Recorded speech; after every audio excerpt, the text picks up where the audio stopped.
what's up, guys? Welcome back, dude. Welcome back. How's everyone doing tonight? What day is it? Monday? Is it Monday? It's Monday, right? Adonis! Yo, what's up, Part? What's up, Natoli? What's up, Rye? Yo, what's up, NZ? Yo, it's about to be Tuesday for you. That's fair.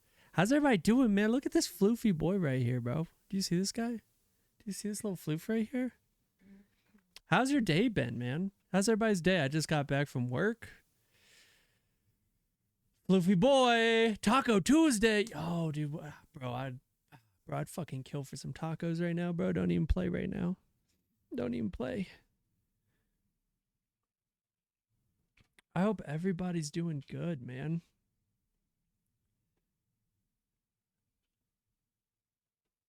I don't know how this will work, but I guess that's fine. Park got bit by a cat yesterday. Oh no, dude. Oh no. Yo, it's my wife. Yo, what's up? Peach Flowers? Even though she's right there. Yo, today was National Popcorn Day, bro. Tortellini Tuesday. Okay, we need to, yo, Rye, you need to chill with this Tickle Tuesday, bro. That is not it. What's up, guys? Yo, I got some gross stuck to my fucking leg right now. Let's throw that away. That's fucking gross. Yo, so chat, bro. I'm so fucking happy we're here. It feels like I haven't been here in long. And I know I usually don't stream on Mondays, but I'm streaming today and I'm streaming tomorrow. This isn't going to be a long stream. It'll probably be about an hour or so. And I wanted to start early. I told Izzy I'd put that up. Oh no, oh no. Hold on. Does that work? Yeah. I wanted to start early on my Book of the Month Club, bro. Oh my God, bro. How did he ban himself? Right, bad. Right. Don't make me get the newspaper. Like he's a fucking dog. I told him some cats don't like being pet on the belly, and he did it. Yo, I mean, you gave him a solid warning. The way he did it, or the fact that he still did it, is kind of unfortunately his fault. So, yo, how did you just unban yourself? I think it's just like a text thing. They used to do this all the time back when these hooligans would come into my stream back in the day. They'd throw these like weird text things. Anyways, I thought I would start early on my Book of the Month because I'm afraid I haven't read in a long time. I'm afraid that I won't be able to finish it in a month. So, I'm starting today. Damn, bro, I was just banned from my own channel. Double rip. I think also that this book is important for many reasons. Izzy has a really funny story to go with why these are all here. And she was like looking at me sideways. She said, don't say anything, but you can't, I'm not going to hide anything from y'all because I appreciate y'all too much. So yeah, we're going to start reading Catch-22 by Joseph Heller. And if anyone else would like to read with me for the month of March when we review it, please do. Izzy said she'd read it. I think Izzy said she'd read it with me. So I'm probably going to read my chapter. She's going to read it at home. She's probably going to finish this before I do. Guaranteed. But my goal is that if I read here and there on chat, y'all can keep me accountable. You'd be like, yo, Adonis, what chapter you on right now? And it could be like a week from now. And if y'all hit me up and you're like, yo, you were like supposed to read more by now, rip. So yeah, keep your boy accountable. So not Hergen Durgan, he's a mighty man, spoon in his pocket in a frying pan. What? How am I the only one who doesn't know about that command? I don't know, bro. I didn't know either until they did it, and I was like, damn, that's crazy. I had no idea, bro. So yeah, if anyone wants to read with me, please do. Yeah, man. Oh, before we officially start, I know I posted in the Discord about artwork that I did, but I'm really proud of it because we have, as he's pointing at this, we have a s'mores thing that we got for like it has a hair. I think this is Izzy's hair. It's Izzy's hair. So yes, it's a hat. No. What was I gonna say? Oh yeah, so I wanted to do some artwork last night. I wanted something clean, simple, and I'm really fucking proud of what I came up with. So I'm a real quick before we fully get started. I want y'all to. I know y'all probably already seen it, but I want y'all to see it anyways. All right, so for the Twitch, right? It might not show actually because I'm live. I just thought about that just now. It was funny. Matt actually. My hair's in everything. Your hair was in it. No. I'm just saying it was. Here, put it here. Oh, okay. Anyways, so I wanted something clean. I want something different. It was funny because Matt thought that the Discord was glitching because I updated the logo design. But so there's our new panels. That's how they look. The channel looks really cool, in my opinion. Here we go. That's for the YouTube. I'm really proud of it. The YouTube play button looks a little weird. Looks a little wild. And then when what the hell? And then when where did it go? Oh my good gravy. And then once Flesh finishes up, we're gonna replace myself with the design he's done. If y'all haven't seen that, let me show y'all that real quick. Actually, I just realized you won't be able to. Oh well. Yo, Matt's here. What's up, G? Yo, Izzy, stop getting your hair and everything. Can you dress up as Mr. Rogers and read Dr. Seuss? LOL. No. Adonis, can I maybe suggest a little fun thing to do for a stream idea? Please, man, please. Whoops. Sorry, Matt, I banned you. Damn. S'mores. I sent you my channel art on Discord. Yo! Choco, I remember. I still can't say your name, but welcome. I couldn't remember. Is that Hayden? Is that Hayden? I can't remember. I'm so sorry if I offended. It is Hayden. Okay, what's up, Hayden? How you doing? Long time no talk. Is that? Yeah, that's fine. Choco Taco. Ooh, yo! Don't say Choco Taco, bro. They I don't know if they're ever coming back, and I really want them to come back, bro. I love Choco Tacos, bro. I've never had one. Izzy's never had a Choco Taco. Deprived. Klondike, bro. Bring back the Choco Taco, bro. Everybody clip this and send this to Klondike and Tyler Jackbox. and tell them you should definitely do a Jackbox stream. I was playing it with my buddies earlier. It was so much fun. Dude, Jackbox is super fun. But yeah, clip this and send it to Klondike and be like, yo, where's the Choco Taco? My wife needs to have a Choco Taco, bro. She's stage 5 kidney failure, bro. She needs to have a Choco Taco. She's not going to die. But she needs that Choco Taco in her life. I am so... Bro, her hair. How is her hair everywhere? Ah! Anyways, yes. I completely forgot of what I was going to say. Yes, Jackbox streams. I'm so down to do that. I think that would be super duper. Hold on. I need to do something real quick. Just so I can make sure I hear any notifications. Because, you know, that's usually an important part.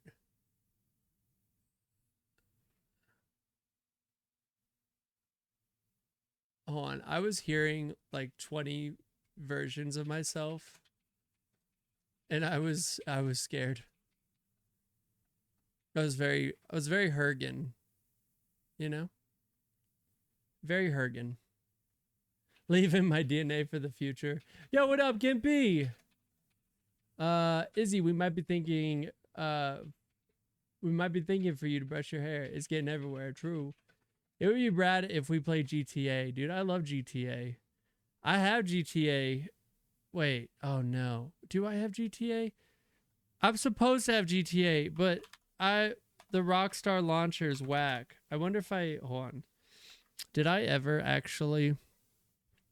I don't know. It's updating. I was afraid that I actually lost access to my Rockstar launcher again because I bought LA Noire. No, wait, I was playing LA Noire recently, so I had to figure out how to get back in there and play GTA. I'm sad I'm out of tea. Izzy's out of tea from my work. F's in the chat for F's in the chat for I'm doing my hair so everyone can see my hair. oh, Izzy's doing her hair so you can see her hair is what she just said. Wait. Oh, I thought it said I owned Red Dead Redemption and Red Dead Redemption 2, bro. I almost got so excited. Oh, there goes. There goes Roots. Okay. Yes. On Tuesday, let's plan to for tomorrow, gosh. I'm acting like a boomer, bro. Tomorrow at 5 p.m. when we go live, let's plan a Jackbox stream. Who's down? Who's down for a Jackbox stream? Raise your hands. Am I eventually going to have to do like slow chat? Oh yeah, slow chat doesn't work for mods. That's right. I always forget. Yeah. Raise your hands and we'll do a Jackbox stream tomorrow at 5 p.m. I have some work to do at my nan's early in the morning. But yeah, let's do it. We'll do a Jackbox stream, and maybe after that we could also play some GTA 5 if everyone wants to.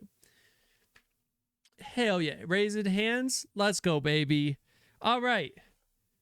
If you guys don't like reading, and you don't like my voice, I apologize because we're gonna read. We're gonna get down to the business right here, folks. Hold on. I just want to make sure my sound alerts are working.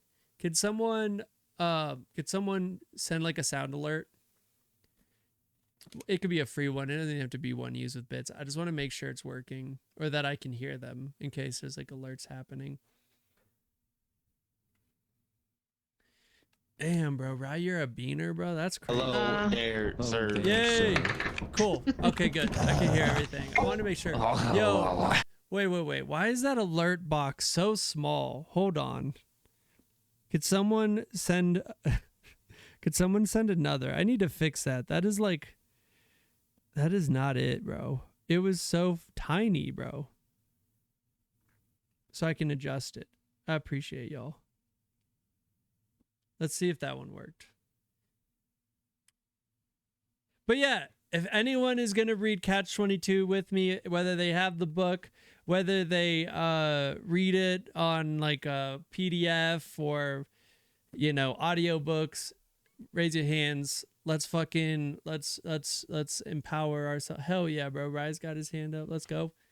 Petition to bring back Redeem for jump scare. How would that? Oh, you're talking about for Hello there, sir.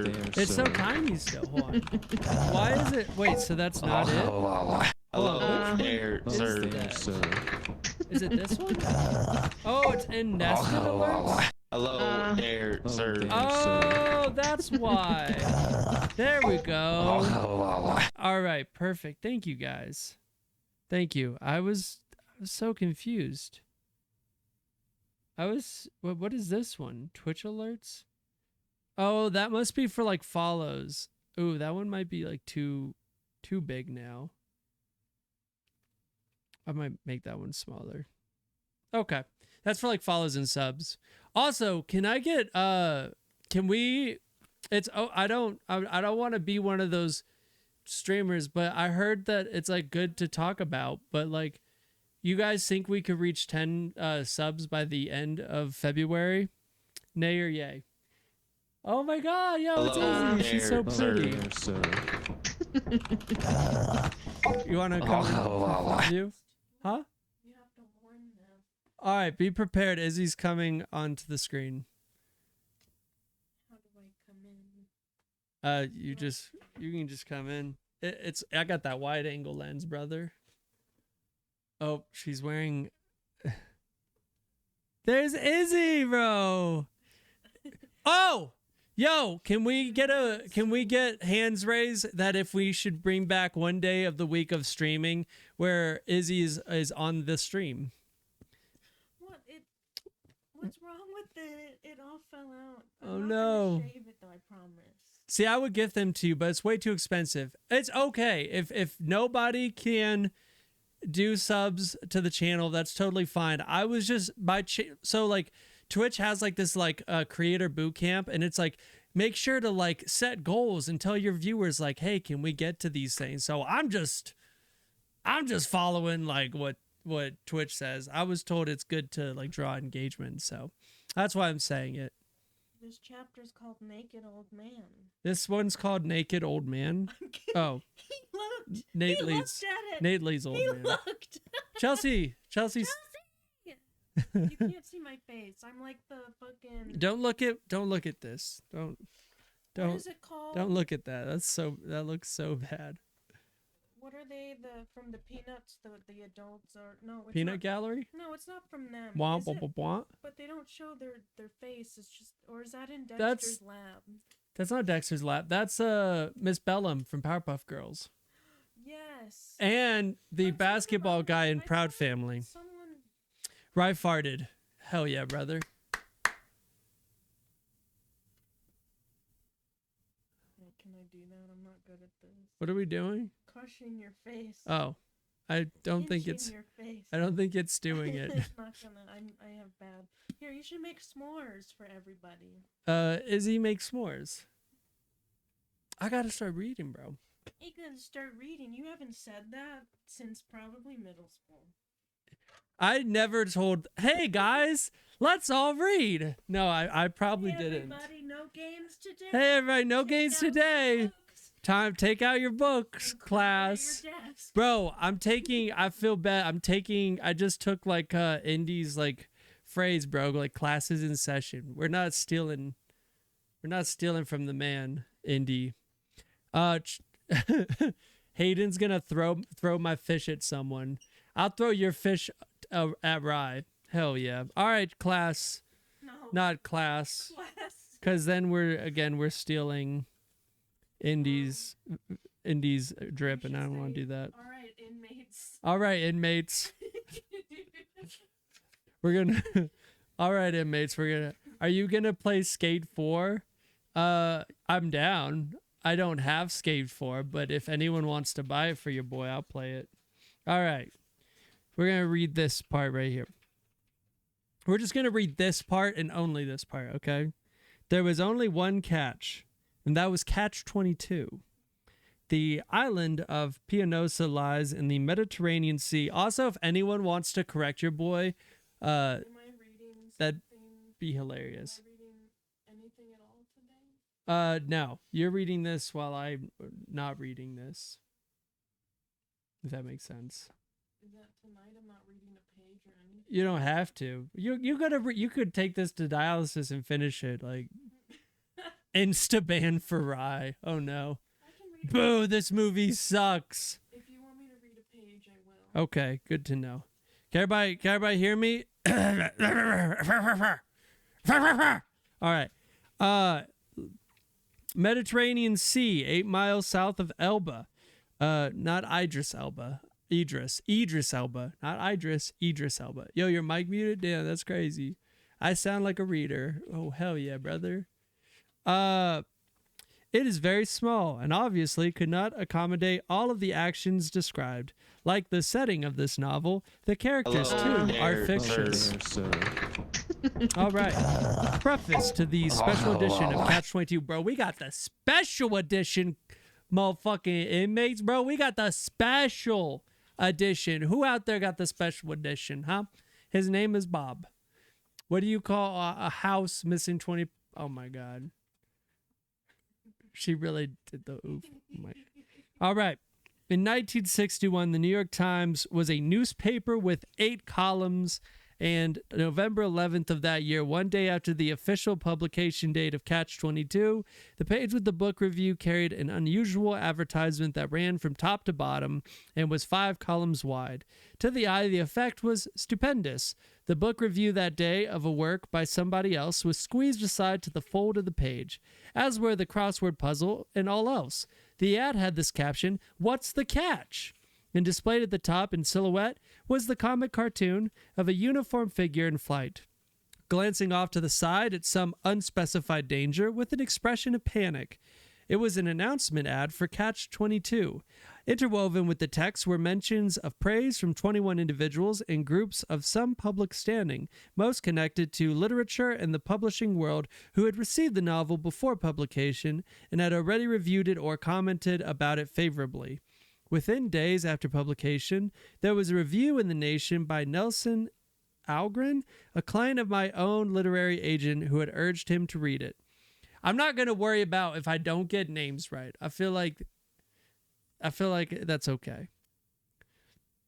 A client of my own literary agent who had urged him to read it, who wrote of Catch-22 that it was the best novel to come out of anywhere in years. There was a review by Studs Terkel, bro. Studs Terkel, bro? Bro, Studs is his first name. Studs, bro. What a sick name, bro.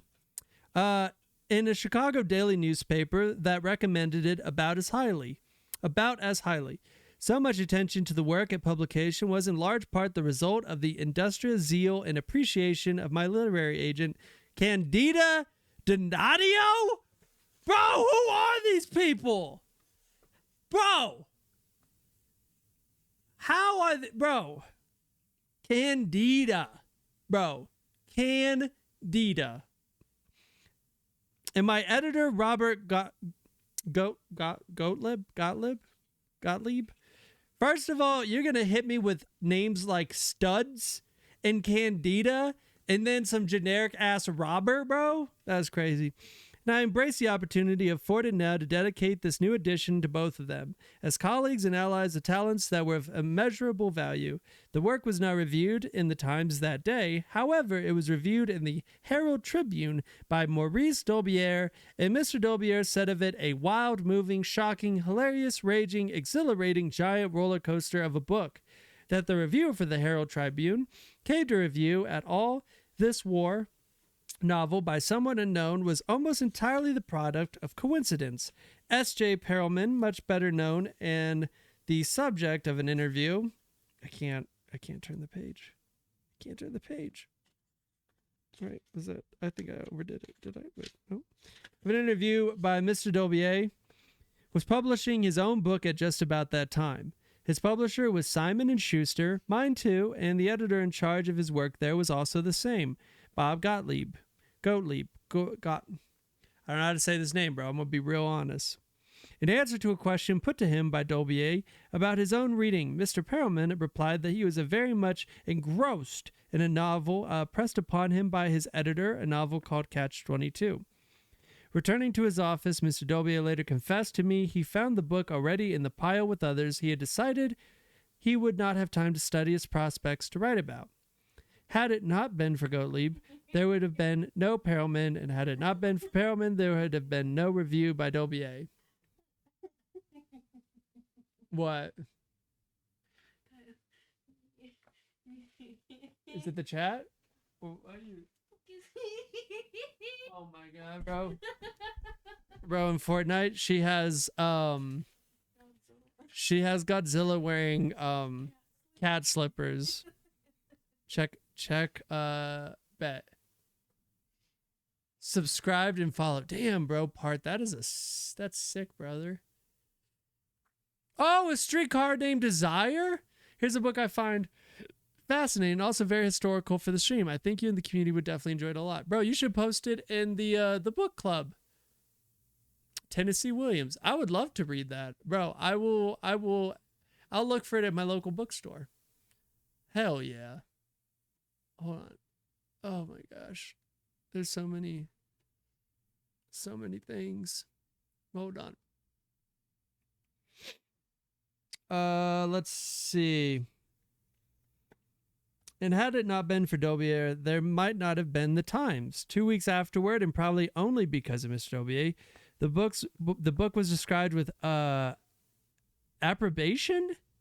Approbation? Is that how you would say that? Approbation. That's what it looks like to me. Approbation in the Daily Times by the reviewer Orville Prescott. Well, this is actually probably Prescott, who predicted it would not be forgotten by those who could take it and called it a dazzling performance that will outrage nearly as many readers as it delights. The rest, one might say, is history, but it's a history easily misconstrued. The novel won no prizes and was not on any bestseller list. And, as Mr. Prescott foresaw, for just about every good report, there seemed to appear one that was negative. Looking back at this novel after 25 years, John Aldrich, to my mind the most perceptive and persisting commentator on American literature over the decades, lauded Robert Brustein for his superbly intelligent review in the New Republic, which contained essential arguments that much of later criticism has done little to improve on. And Mr. Aldrich, recognized that many in the early audience of Catch-22 liked the book for just the reasons that caused others to hate it. The disparagements were frequently venomous, and the Sunday Times in a notice in back so slender that the only people seeing it were those awaiting it. The reviewer, a novelist who also by chance was a client of my own agent Candida, bro, there's Candida, decided that the novel gasped for want of craft and sensibility, is repetitious and monotonous, fails and is in an emotional hodgepodge, and was no novel. And in the esteemed The New Yorker, the reviewer, a staff writer who normally writes about jazz, compared the book unfavorably with a novel of similar setting by Mitchell Goodman and decided that Catch-22 doesn't even seem to have been written. Instead, it gives the impression of having been shouted onto paper. What remains is a debris of sour jokes, and that in the end, Heller wallows in his own laughter and finally drowns in it. I am tempted now to drown in laughter as I set this down. I'm assuming that's the author. I do not recall that the novel was included in the several hundred books in the Christmas roundup of recommended reading of the Times that year or in the several hundred others picked out in the spring for summer reading. But in late summer of 1962, Raymond Walters, on the bestseller page of the Sunday Times, which then carried regularly the column in and out of books, reported that the underground book New Yorkers seemed to be talking about most was Catch-22. The novel probably was more heavily advertised than any other that year, but it was still underground. Not much later, Newsweek carried a story to the same effect in a space more than a page wide. And late that same summer, I was invited to my first television interview. The program was the Today Show, then a variety show as much as anything else. The interim host was John Chancellor. Mr. Chancellor had recently returned from his newsman's post in the Kremlin, and he had agreed to accept the position on condition that he interview only those people who he himself chose to. I'm not a great reader. Y'all are going to find out. After the show, in a bar close by the studio where I found myself drinking martinis at an earlier hour than ever in my life, he handed me a packet of stickers he had printed privately. They read, Yossarian lives. Yossarian lives? Yossarian lives, and he confided he'd been pasting these stickers secretly on the walls of the corridors and in the executive restrooms of the NBC building. Then came September and the paperback edition, and with it, finally, an expansion in popular appeal that seemed to take the publishers Dell by surprise. Despite elaborate promotion and distribution strategies, it seemed for a while that the people there could not fully bring themselves to believe the sales figures and that they would never catch up. Paperback publishers printed the hundreds of thousands. For this, after an initial release of 300,000 copies, they went back to press 5 more times between September and the end of the year, twice in each October and December, and by the end of 1963, there were 11 printings. In England, under the auspices? How would you read that, bro? I will say I've read that book and watched the movie for the book. I posted, I think y'all would enjoy it a lot. Hey, you're not a great reader. A fella called Adonis said that. I'll take care of him though. You ever in class would count the rest of your classmates to see what paragraph you were going to read to prepare only to fuck it up anyways? Oh my God, bro. When you were like popcorn reading and you were like, oh, fuck. And you're like worried that your crush and everyone is going to make fun of you. Classic. Yo. Auspice. I have to figure out how's it spelled? Hold on. I'm gonna type this word in chat. Anyone could tell me if like can Google it and see if I'm saying it right. This is the word, chat, that we're trying to figure out if I'm saying right. I have to find it again. I keep losing it. There it is. Yo, anyone that could like throw that in Google, appreciate y'all, and see if I'm saying it right. I think it's auspices. Because like, you know, AU is like auspices. I don't think it's, or it could be spices. I was right. It is auspices. Izzy, am I correct on that one? Auspices? Hell yeah. Let's go, baby. Under the auspices, what does that even mean? Could someone throw the definition in? Under the auspices of the enterprising young editor there, Tom Maschler, it was that way from the start. Bestseller lists, there were new and rudimentary then, but Catch-22 was quickly at the head of them. For me, the history of Catch-22 begins back in 1953 when I started writing it. In 1953, I was employed as a copywriter at a small advertising agency in New York after 2 years as an instructor in English composition at Pennsylvania State University, which then was a college. Early on, in anxious need of an approving opinion, I sent the opening chapter. Bro, this is a long intro, bro. Jesus. This ain't even a chapter, bro. Sure, actually. Hold on. Wait, is this the first chapter? No. Okay, we're almost to the first chapter. Thank God, bro. I might actually buy the book off of Amazon as we speak. It's so classical. Oh, you're talking about a streetcar named Desire?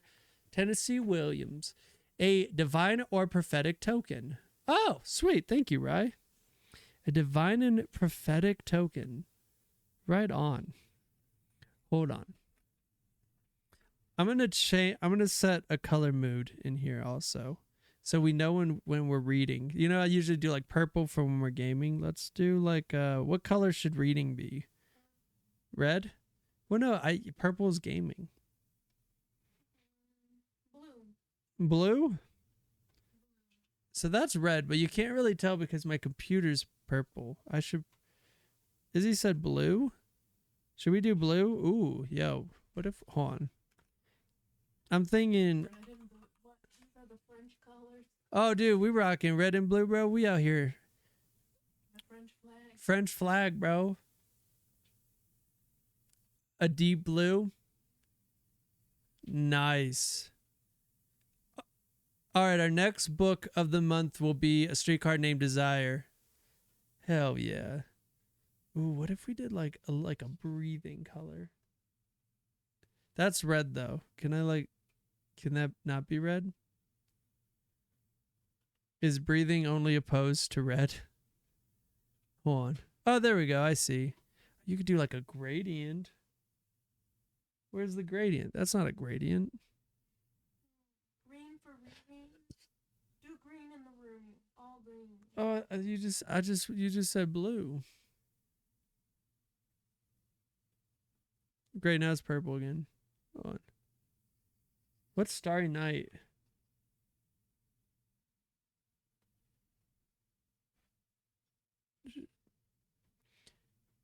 Wait, I thought we were doing blue, chat. Are we doing There's a red back there. Do blue and green. blue and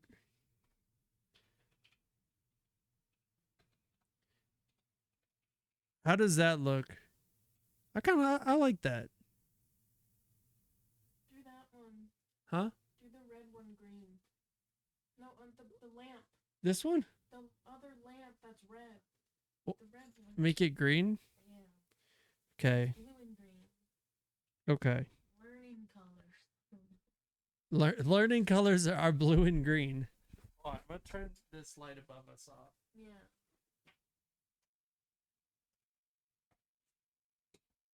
Ugh.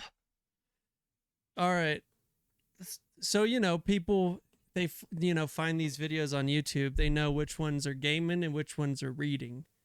What if I, whoa, okay, that's a little too dark. Hold on. I want like a vibe, you know what I mean? Like I want a little, ooh. Lime green is cool. I want like a vibe, bro. Huh? How does that look? Is that like too dark? To be fair, I was thinking of blue because the book is blue, but now it's official. All right. Back to it. I wish I had tea. I was just gonna say I want some tea. Would you like to make some hot tea? Well, I was gonna say I can read. Oh, and then I'll make the hot tea. Yeah, just tell me. All right, Izzy will start chapter 1 once I finish this intro. And then I'm gonna make some tea because I need some tea. Wait, start chapter 1. Are you reading chapter 1? No, this isn't chapter 1. This is like a preface. Is that what they call it, chat? Preface? I think that's what they call it. Early on, in anxious need of an approving opinion, I sent the opening chapter off to the literary agents I had managed to obtain after publishing a few short stories in magazines in Esquire and The Atlantic. The agents were not impressed, but a young assistant there, Miss CandidaDonDada, was, and she secured permission to submit that chapter to a few publications that regularly publish excerpts from novels in progress. My dad made sweet tea earlier. Oh, dude, I love sweet tea, bro. Yeah, Ryan's about to go get some sweet tea right now. Y'all live in the British life. Dude, I love tea, bro. Izzy actually got me, because I can't drink coffee because I have like stomach issues. So I can't drink coffee. So like My tea. dad's drinking tea now too. Dude, tea is, bro. I love tea. Let's see. And she secured permission to submit that chapter to a few publications that regularly publish excerpts from novels in progress. In 1955, the chapter appeared in a paperback quarterly New World Writing No. 7, an anthology that also contained, under a pseudonym, an extract from another novel in progress, Jack Kerouac's On the Road. Is that how you say his name? Jack Kerouac? This is British Twitch now. Up. Oh. Up.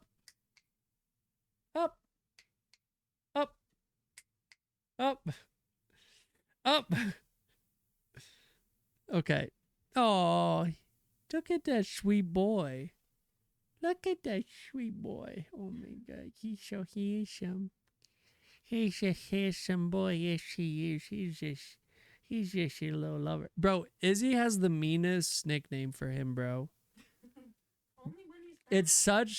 It's such disrespect. Only when he is bad. It's such disrespect. She says only when he's bad, bro. It's so disrespectful, bro. Do you guys want to know? Let us hear. Chodes. She calls him Chodes.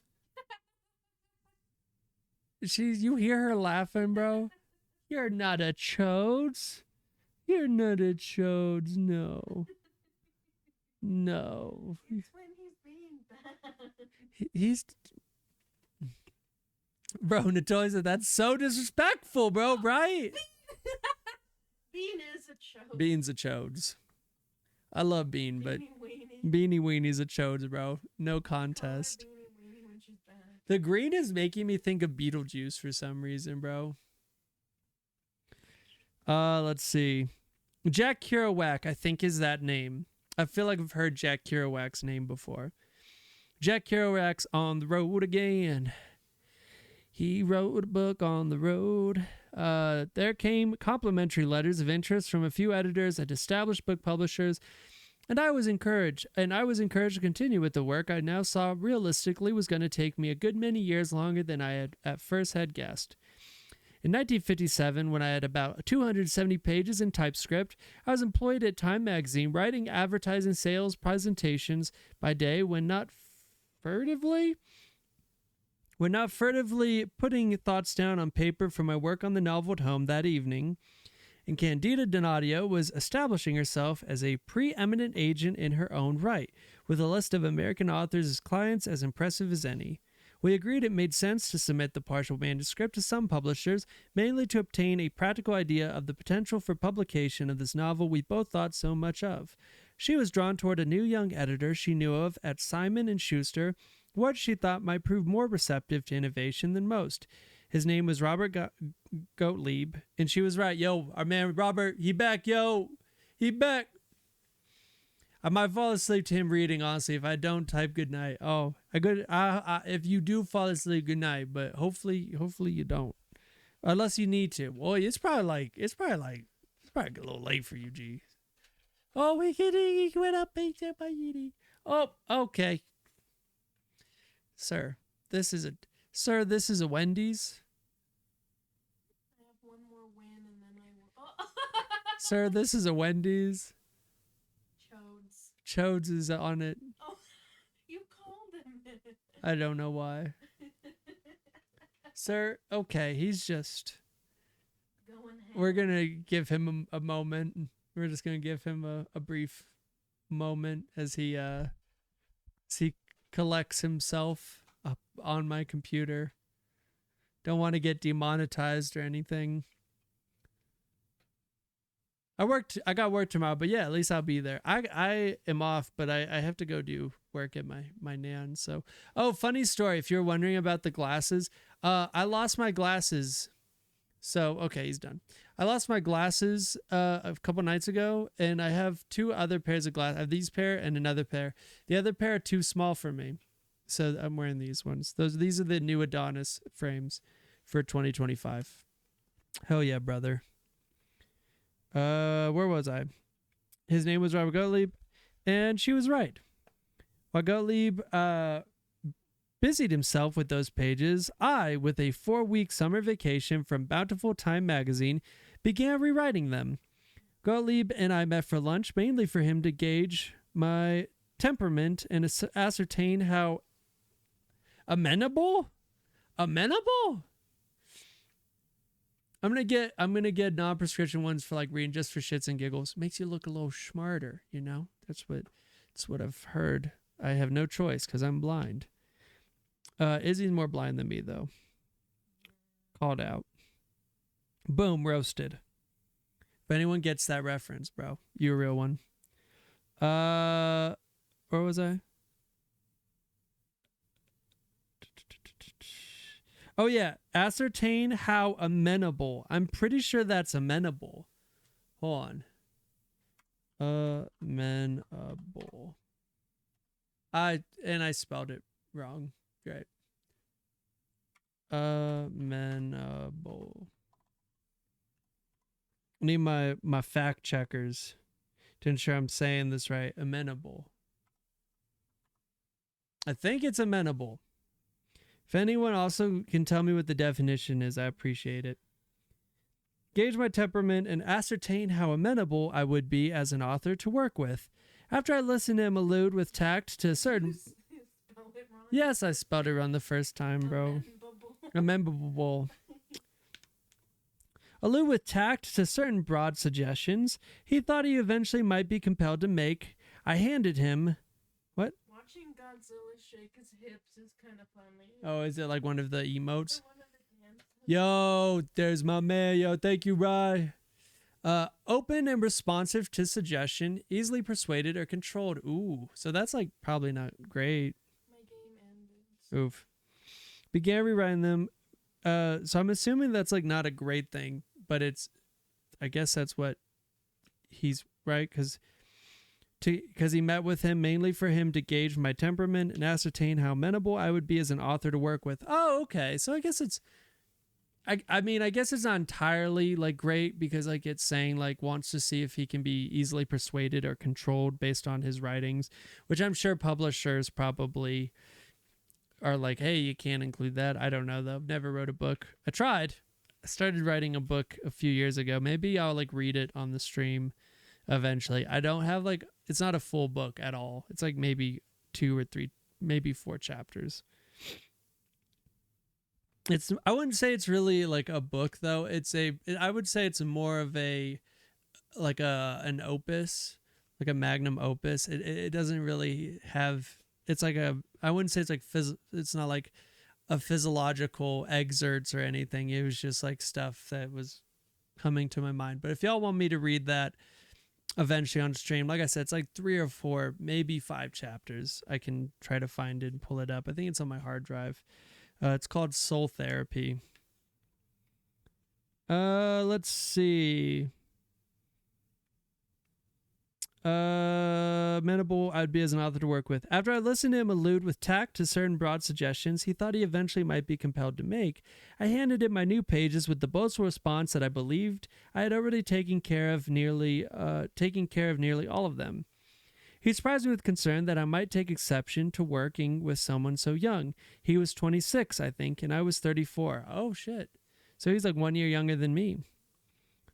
I was more greatly surprised to learn from him later that both he and his closest colleague at Simon & Schuster, Nina Bourne, were intimidated at first by an air of suspicion I projected that I did not know I even possessed. I have not been suspicious of him since, and I doubt very much that Gottlieb, who went on to become the head of Alfred A. Knopf and then editor of the New York Magazine, has ever again been intimidated by anybody. And what I still remember most agreeably about him is that he did not ask for an outline or once seek for even a hint of where this 1/3 of a novel he'd seen was going to go. The contract I received called for an advance of $1,500, half on signing, which I did not need, and the remainder on completion and acceptance. Probably I was his first novelist, but not his first to be published. Other authors with completed manuscripts came to him in the 3 more years I needed to finish mine. Probably I was Candida's earliest client too. Both were as delighted as I was with the eventual success of Catch-22, and the 3 of us have been reveling in our recollections of the experience ever since. Oh, that's cool. That's really cool. On February 28th, 1962, the journalist Richard Starnes published a column of unrestrained praise in his newspaper, the New York World Telegram, that opened with these words: "Yossarian will, I think, live a very long time." His tribune was unexpected because Mr. Starnes was a newspaper man in the hard-boiled mode whose customary beat was local politics, and the World Telegram was widely regarded as generally conservative. To this day, I am grateful to Mr. Starnes for his unqualified and unsolicited approval and bless him for the accuracy of his prediction. I think that's, prediction. Yeah, that's really funny. Yossarian has indeed lived a long time. The World Telegram has passed on. Many of the people mentioned in that first advertisement have died, and most of the rest of us are on the way, bro. R.I.P. I think that's how it's done. But Yossarian is alive when the novel ends. Because of the motion picture, even close readers of the novel have a final lasting image of him at sea, paddling toward freedom in a yellow inflated lifeboat. In the book, he doesn't get that far, but he is not captured and he isn't dead. At the end of the successor volume I've just completed, Closing Time, that fleeing cartoon figure is again on the book jacket, but wearing a businessman's chapeau. Is that chapeau? Chapeau? Let's see. So this is the new word. Chapeau. I think that's it. In a businessman, but wearing a businessman's chapeau and moving with a cane. He is again still alive, more than 40 years older, but definitely still there. Everyone has got to go. His physician friend in that novel reminds him with emphasis, everyone. But should I ever write another sequel, he would still be around at the end. Sooner or later, I must concede, Yossarian, now 70, will have to pass away too, but it won't be by my hand. This was Joseph Heller in 1994, East Hampton, New York. That's really cool. I'm assuming... No. I thought they were talking about this character right here, but I guess not. All right. All right, guys. So for the first chapter, The Texan, who's ready for Izzy to take over? I started a new game, but I'm here. Izzy's here. Yo! How are you doing tonight? First time chatter. Oh, gosh. Domo...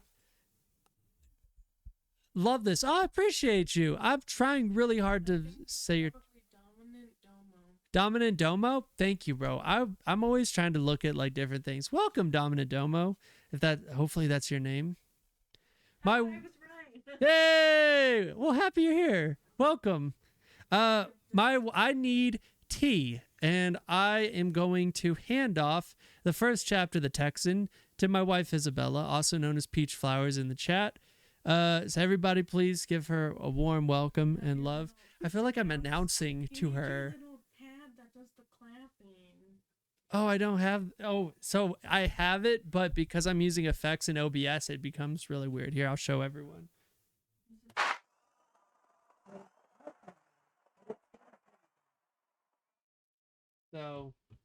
So we unfortunately stopped working. Can you like try to make my game work?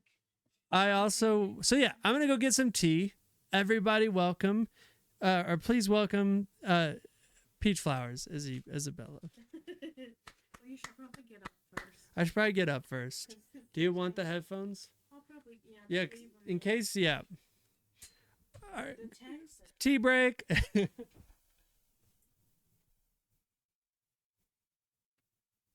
here. Hello.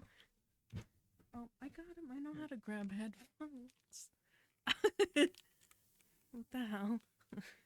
That was a reference. Oh, I to can't the even hear movie, myself. You know, Am I Man. supposed to be able to hear myself? Yeah, I did that on purpose. Do you not like that? I can't hear myself. You can't hear yourself? Am I did I lose all hearing You're supposed finally? to be able to talk. Hello. Yeah, you're like all the way up. I don't know what happened. It's though. very so these headphones aren't plugged in perfectly because I don't have the actual. But Oh, you can hear yourself just a smidge. I can't, but that's fine. Okay. All right. We should do one chapter each, making the stream more interesting from both readers. I love it. I'm down. Domina Domo, so pretty. Oh my god. Don't I know? I married her. Yeah, get this fool out of here. Damn. Yo, what's up, bro? You want to go, Dom? All right, everyone. I'm gonna start reading. Uh, He does not want to leave. Can you make me tea as well? Yeah. Can I have that orange one? Well, I got a head rush. Which one? The orange one. Okay. Do you know where it is? I'll figure it Top of microwave, right side, orange tin. out. Orange tin. Cool. Wait, Dominant Domo wants to. He's gone. I'm sorry. Okay. Oh, do they want some tea? Yes. I got you. He's Domina been- Domo, I got you. I have a chai. I have chai? like 3 Alright, different bet. ones. Bet. There's a chocolate chai. There's some other. He almost died. He tripped over something. Okay. The Texan. It was love at first sight. The first time Yossarian saw the chaplain, he fell madly in love with him. Yossarian was in the hospital with a pain in his liver that fell just short of being jaundice. Yikes, how... Oh, oh my gosh. If it became jaundice, they could treat it. If it didn't become jaundice and went away, they could just discharge him. But this just being short of jaundice all the time confused them. Yeah, jaundice sucks, you guys. Each morning they came around, 3 brisk and serious men with efficient mouths and inefficient eyes. Mood. Sorry. Accompanied by brisk and serious Nurse Duckett, one of the ward nurses who didn't like Yossarian. They read the chart at the foot of the bed and asked impatiently about the pain. They seemed irritated when he told them it was exactly the same. Still no movement? The full colonel demanded. The doctors exchanged a look when he shook his head. Give him another pill. Nurse Duckett made a note to give Yossarian another pill, and the 4 of them moved along to the next bed. None of the nurses liked Yossarian. Damn. Actually, the pain in his liver had gone away, but Yossarian didn't say anything, and the doctors never suspected. They just suspected that he had been moving his bowels and not telling anyone. Just shitting in the corner and not even saying a damn word about it. I feel like they would notice, though. I don't know. Yossarian had everything he wanted in the hospital. The food wasn't too bad, and his meals were brought to him in bed. Hell yeah. There were extra rations of fresh meat, and during the hot part of the afternoon, he and the others were served chilled fruit juice or chilled chocolate milk. Hell yeah. Oh. Honestly, I really want chocolate milk. It sounds really good. Apart from the doctors and the nurses, no one ever disturbed him. For a little while in the morning, he had to censor letters, but he was free after that to spend the rest of the day lying around idly with a clear conscience. He was comfortable in the hospital, and it was easy to stay on because he always ran a temperature of 101. Wow. He was even more comfortable than Dunbar, who had to keep falling down on his face in order to get his meals brought to him in bed. Bro, imagine like not wanting to cook yourself meals, so you just keep like breaking your nose in the hospital to get free food. That's commitment right there. After he made up his mind to spend the rest of the war in the hospital, Yossarian wrote letters to everyone he knew saying that he was in the hospital but never mentioning why. One day he had a better idea. To everyone he knew, he wrote that he was going on a very dangerous mission. They asked for volunteers. It's very dangerous, but someone has to do it. I'll write you the instant I get back. And he had not written anyone since. All the officer patients in the ward were forced to censor letters written by all the enlisted men patients who were kept in residence in wards of their own. It was a monotonous job, and Yossarian was disappointed to learn that the lives of enlisted men were only slightly more interesting than the lives of officers. After the first day, he had no curiosity at all. To break the monotony, he invented games. Death to all modifiers, he declared one day, and out of every letter that passed through his hands, he went every adverb and every adjective. The next day, he made war on articles. He reached a much higher plane of creativity, and the following day, when he blacked out everything in the letters but a, an, and the. Imagine getting like a letter from your like family member or something, and it just says a, an, the. That'd be so lame. I would laugh. Where am I? Lost my spot. That erected more dynamic intralinear tensions, he felt, and in just about every case left a message far more universal. Soon he was prescribing parts of salutations and signatures and leaving the text untouched. One time he blacked out all but the salutation, Dear Mary, from a letter, and at the bottom he wrote, I yearn for you tragically. A.T. Tapman, Chaplain, U.S. Army. A.T. Tapman was the group chaplain's name. When he had exhausted all possibilities in the letters, he began attacking the names and addresses on the envelopes, obliterating whole homes and streets, annihilating entire metropolises with careless flicks of his wrist as though he were God. Catch-22 requires that each censored letter bear the censoring officer's name. Most letters he didn't read at all. On those he didn't read at all, he wrote his own name. On those he did read, he wrote Washington Irving. When that grew monotonous, he wrote Irving Washington. Censoring the envelopes had serious repercussions, produced a ripple of anxiety on some ethereal military echelon, I'm assuming, that floated a CID man back into the ward, posing as a patient. They all knew he was a CID man because he kept inquiring about an officer named Irving or Washington, and because after his first day there, he wouldn't censor letters. He found them too monotonous. I'm excited for tea. It was a good ward this time, one of the best he and Dunbar had ever enjoyed. With them, this time, was the 24-year-old fighter pilot captain with a sparse golden mustache who had been shot into the Adriatic Sea in midwinter and had not even caught a cold. Now the summer was upon them. The captain had not been shot down, and he said he had the gripe? No, it's not gripe. It's gotta be grip. I don't know. In the bed on Yossarian's right, Still lying amorously on his belly was the startled captain with malaria in his blood and a mosquito bite on his ass. Man, that sucks. Across the aisle from Yossarian was Dunbar, and then next to Dunbar was the artillery captain with whom Yossarian had stopped playing chess. The captain was a good chess player, and the games were always interesting. Yossarian had stopped playing chess with him because the games were so interesting they were foolish. Then there was the educated Texan. Oh, honestly, every time you sit or move around in the hospital bed, dude, that would suck. The educated Texan from Texas who looked like someone in Technicolor and felt patriotically that people of means, decent folk, should be given more votes than drifters, whores, criminals, degenerates, atheists, and indecent folk. People without means. Damn.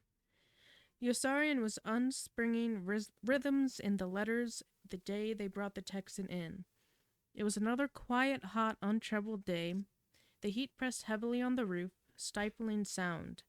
Dunbar was lying motionless on his back again with his eyes staring up at the ceiling like a doll's. He was working hard at increasing his lifespan. He did it by cultivating boredom. Dunbar was working so hard at increasing his lifespan that Yossarian thought he was dead.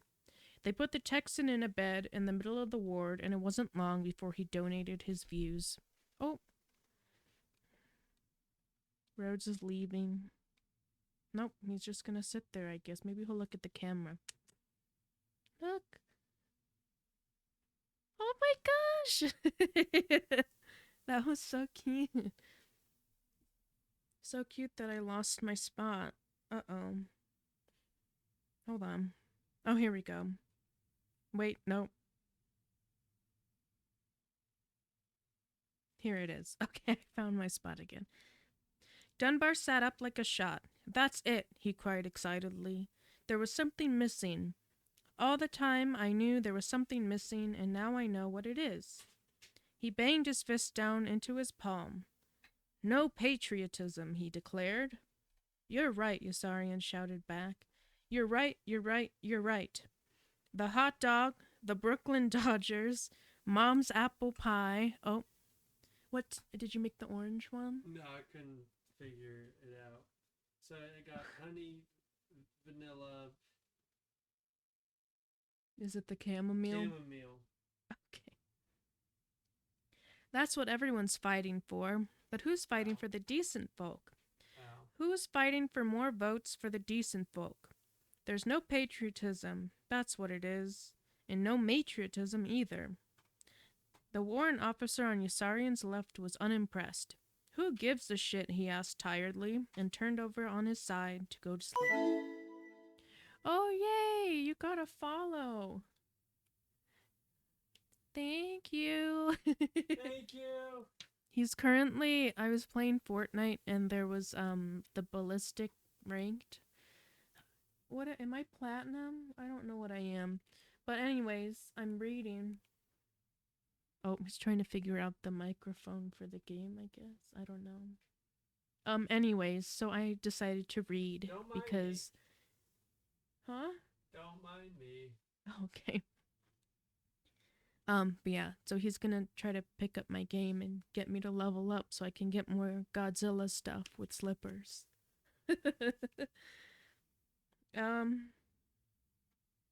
Oh, here we go. The Texan turned out to be good-natured, generous, and likable. In 3 days, no one could stand him. He sent shudders of annoyance scampering up ticklish spines, and everyone fled from him.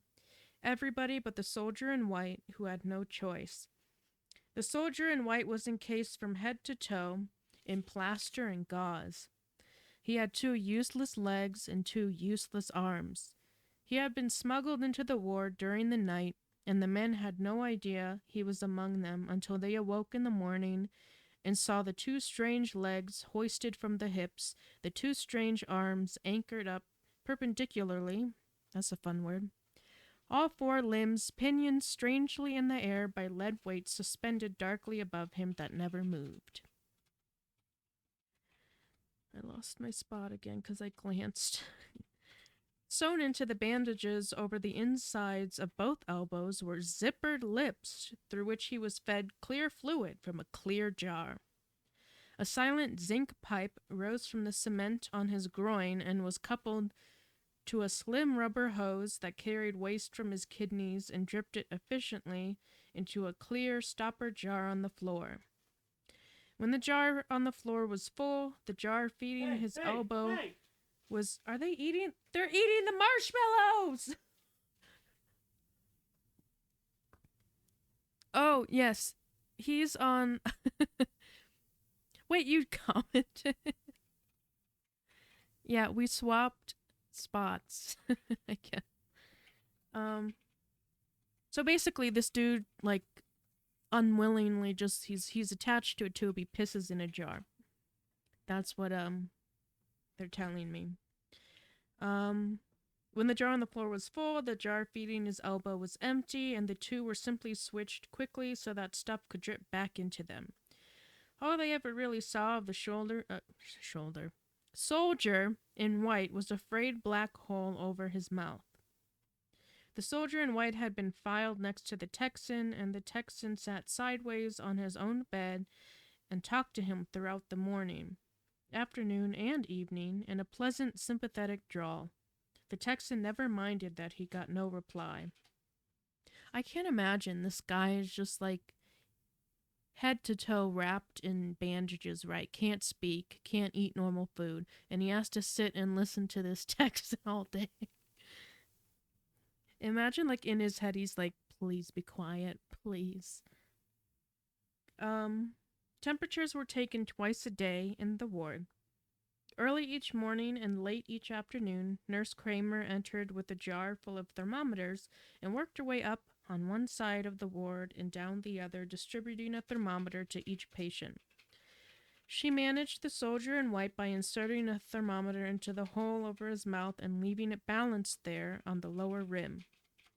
When she returned to the man in the first bed, she took his thermometer and recorded his temperature and then moved on to the next bed and continued around the ward again.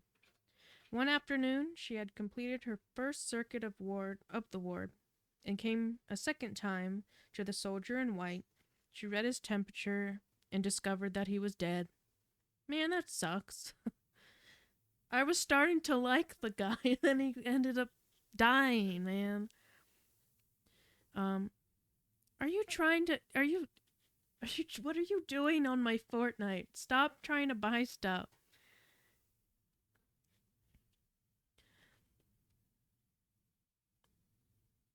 Oh, thank you.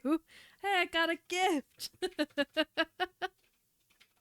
Yay! That means that when I'm not reading, I don't get any ads. One time there was an ad of like a weird like shark. The other time someone was like shirtless and trying to sell like, I don't know, perfume or something. And the other one was just a straight up Hormel chili ad, which was really funny. No more Planters peanuts. Was that your ad? Man, peanuts sound good. Yeah.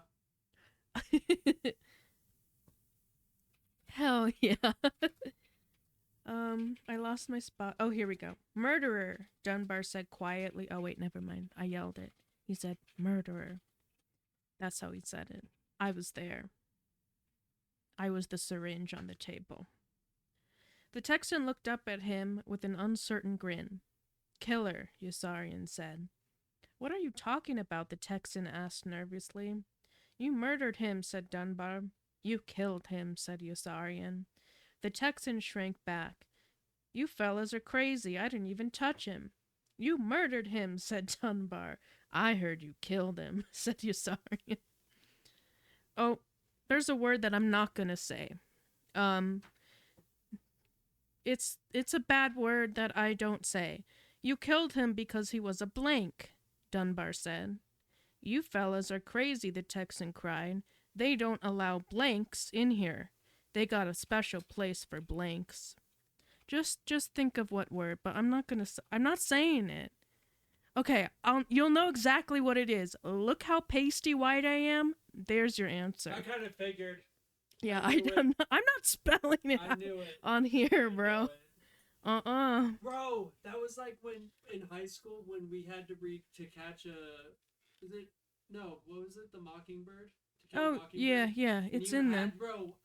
It was. They like, made you say They it. made you say it. And I got the was page and I felt I- like such a I piece did of not shit. want to say I it, didn't want to dude. say I did not want to say it.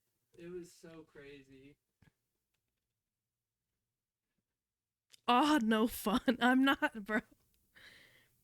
Just, yeah. No. Also, that's TOS. So It definitely not is, saying yeah. Yeah, don't, yeah. You can figure. I mean, You for the know. story You know in what it here, is. and You as know- well we as know the what book needs he to say mentioned, it. To Kill a Mockingbird, it is Traumatizing important, but teachers for you real, don't. dude. We all did not want to say it, dude. I know, the kids and teachers were traumatized. That book is really good. This book is really good, and It's a really there's a good book. reason it's so mentioned sad, in though. there. Especially that book is specifically because it's supposed to make you uncomfortable. But yeah, Yeah. not from this mouth, dude. The sergeant smuggled him in, Dunbar said. The communist sergeant, said Yossarian. And you knew it. The warrant officer on Yossarian's left was unimpressed by the entire incident of the soldier in white. The warrant officer was unimpressed by everything and never spoke at all unless it was to show irritation. No, not anywhere, bro. The day before Yossarian met the chaplain, a stove exploded in the mess hall and set fire to one side of the kitchen. Hell yeah, something entertaining for once. An intense heat flashed through the area. Even in Yossarian's ward, almost 300 feet away, they could hear the roar of the blaze and the sharp cracks of flaming timber. Smoke sped past the orange-tinted windows. In about 15 minutes, the crash trucks from the airfield arrived to fight the fire. For a frantic half hour, it was touch and go. Then the firemen began to get the upper hand. Suddenly, there was the monotonous old drone of bombers returning from a mission, and the firemen had to roll up their hoses and speed back to the field in case one of the planes crashed and caught fire. The planes landed safely. As soon as the last one was down, the firemen wheeled their trucks around and raced back up the hill to resume their fight with the fire at the hospital. When they got there, the blaze was out.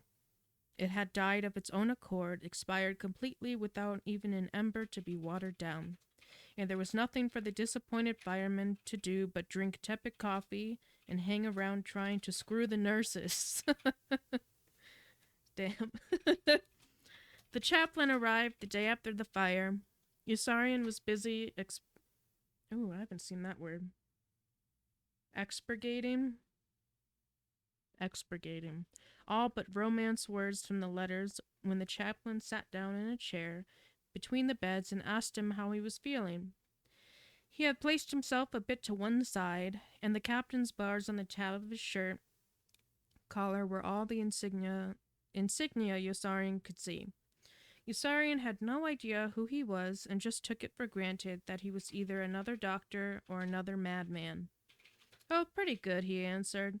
I've got a slight pain in my liver, and I haven't been the most regular of fellows, I guess, but all in all, I must admit that I feel pretty good. That's good, said the chaplain. Yes, Yossarian said, that is good. I meant to come around sooner, the chaplain said, but I really haven't been well. That's too bad, Yossarian said. Just a head cold, the chaplain added quickly. I've got a fever of 101, Yossarian added just as quickly. That's too bad, said the chaplain. Yes, Yossarian agreed. Agreed. Not agreed. Yes, that is too bad.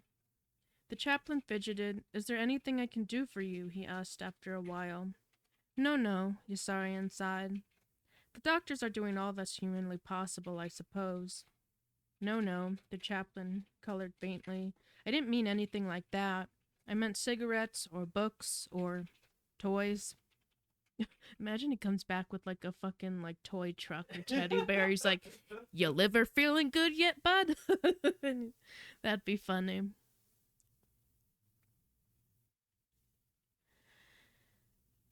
I'm gonna read stuff for a moment. What is everybody saying?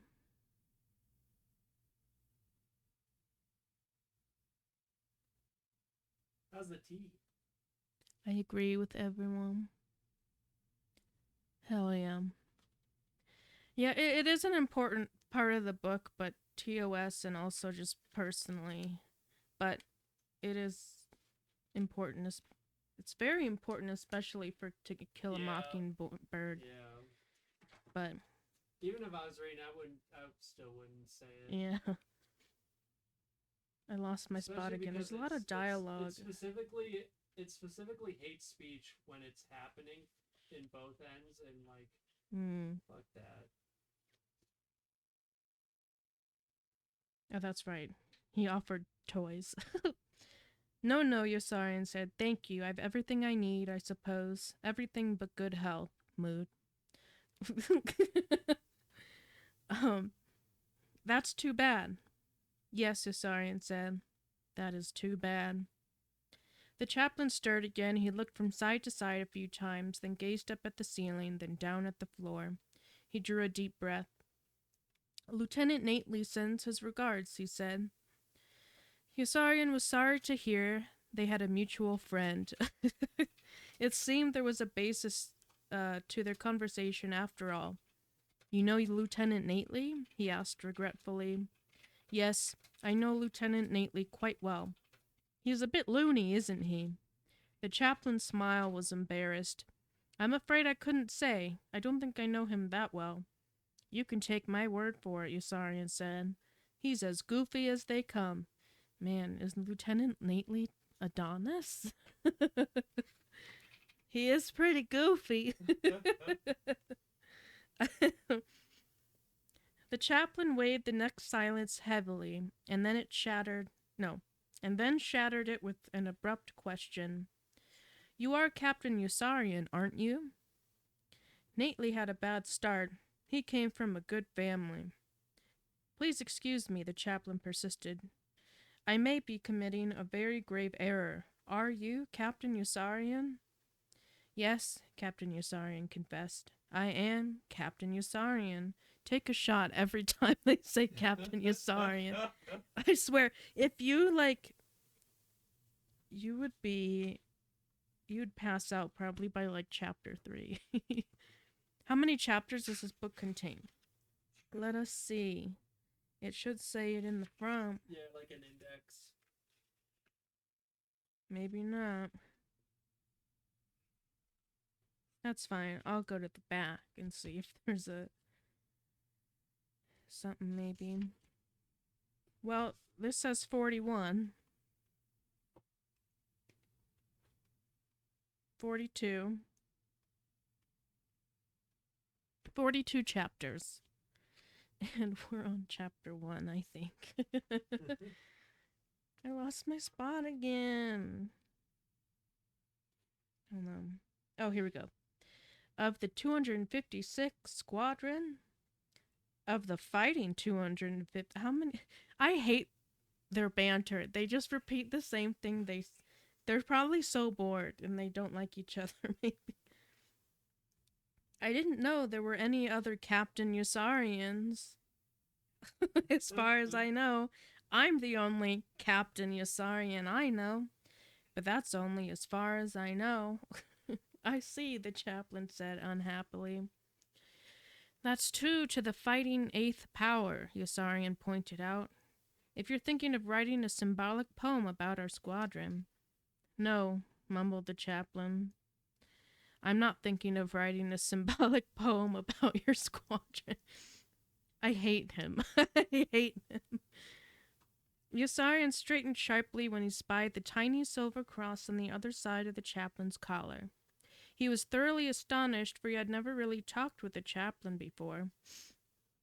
You're a chaplain, he exclaimed ecstatically. I didn't know you were a chaplain. Why, yes, the chaplain answered. Didn't you know I was a chaplain? Take a shot every time they say chaplain or repeat what the previous person said.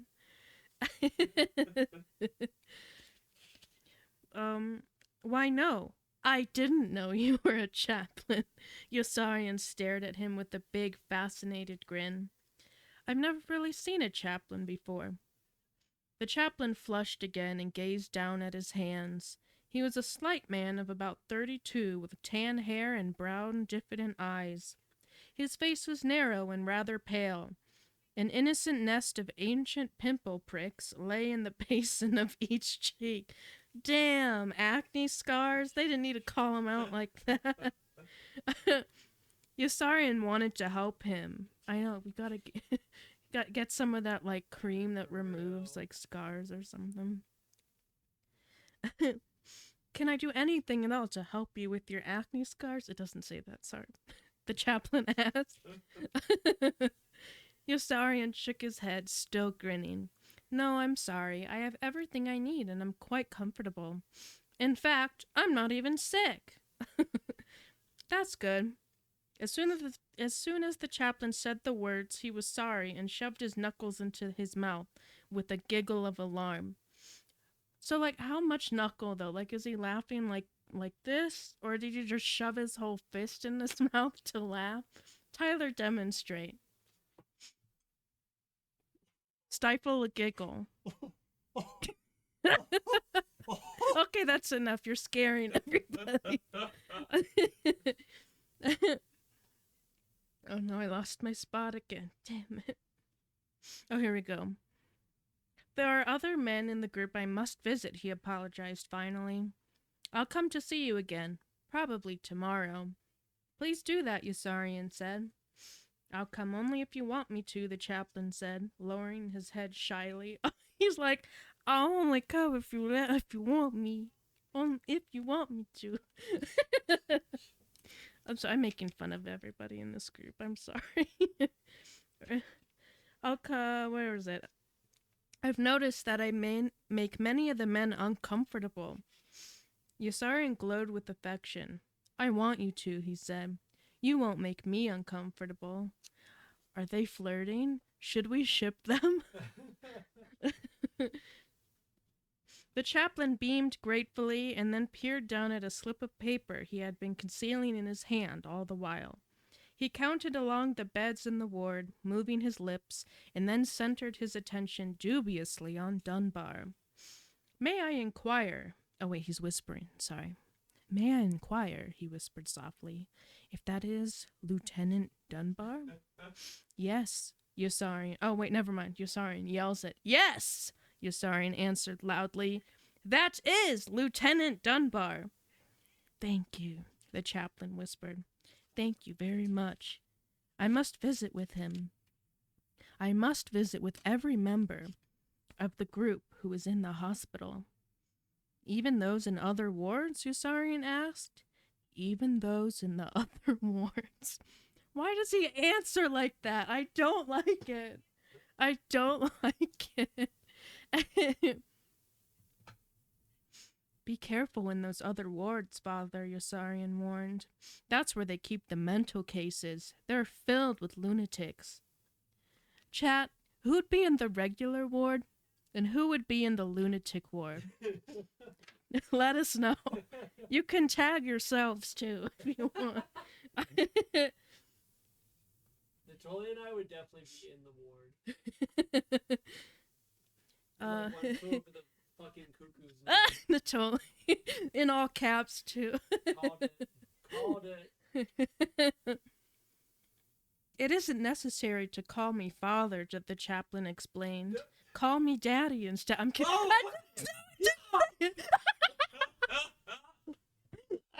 Oh, I was like, no fucking way. I'm kidding. Holy shit. I'm ruining the book. I'm sorry. I'm sorry. Oh It makes it more fun. That's No, I don't know why I'm channeling it. I'm so sorry, but I'm channeling like a Mystery Science Theater 3000, great. No, it's which fucking if you great. young folks don't know what that Young is, folks. it's if you guys don't know what it is, I think it's Natalia's really like our great. hero. They watch like really shitty movies from like the 50s and earlier and whatnot, and they like make really funny commentary and shit, and I'm not trying to, but also it makes it fun. I don't know. I love how Tyler was like actually trying to be serious about the book, and I'm just like, fuck it. I lost my space again. Damn it. Oh, here we go. No, never mind. Oh, here we go. I'm an Anabaptist. Anabaptist? Is that like a Baptist Named Anna? named Anna? I don't know what. I'm dead Right. serious about those Anabaptist. other wards, Yossarian continued grimly. MPs won't protect you because they're the craziest of all. I'd go with you myself, but I'm scared stiff. Insanity is contagious. Ain't that right, Tyler? Ain't that right, Tyler? I lost my spot again because I'm just. Okay. This is the only sane ward in the whole hospital. Everybody is crazy but us. That sounds like something a crazy person would say. Oh, oh, for the Anabaptist, is that what that means? A Christian movement that originated during the. Oh, okay. Damn, that was a hot minute ago, wasn't it? 16th century? That was like 20 minutes ago. Thank you for the definitions. Those are very important because I don't know.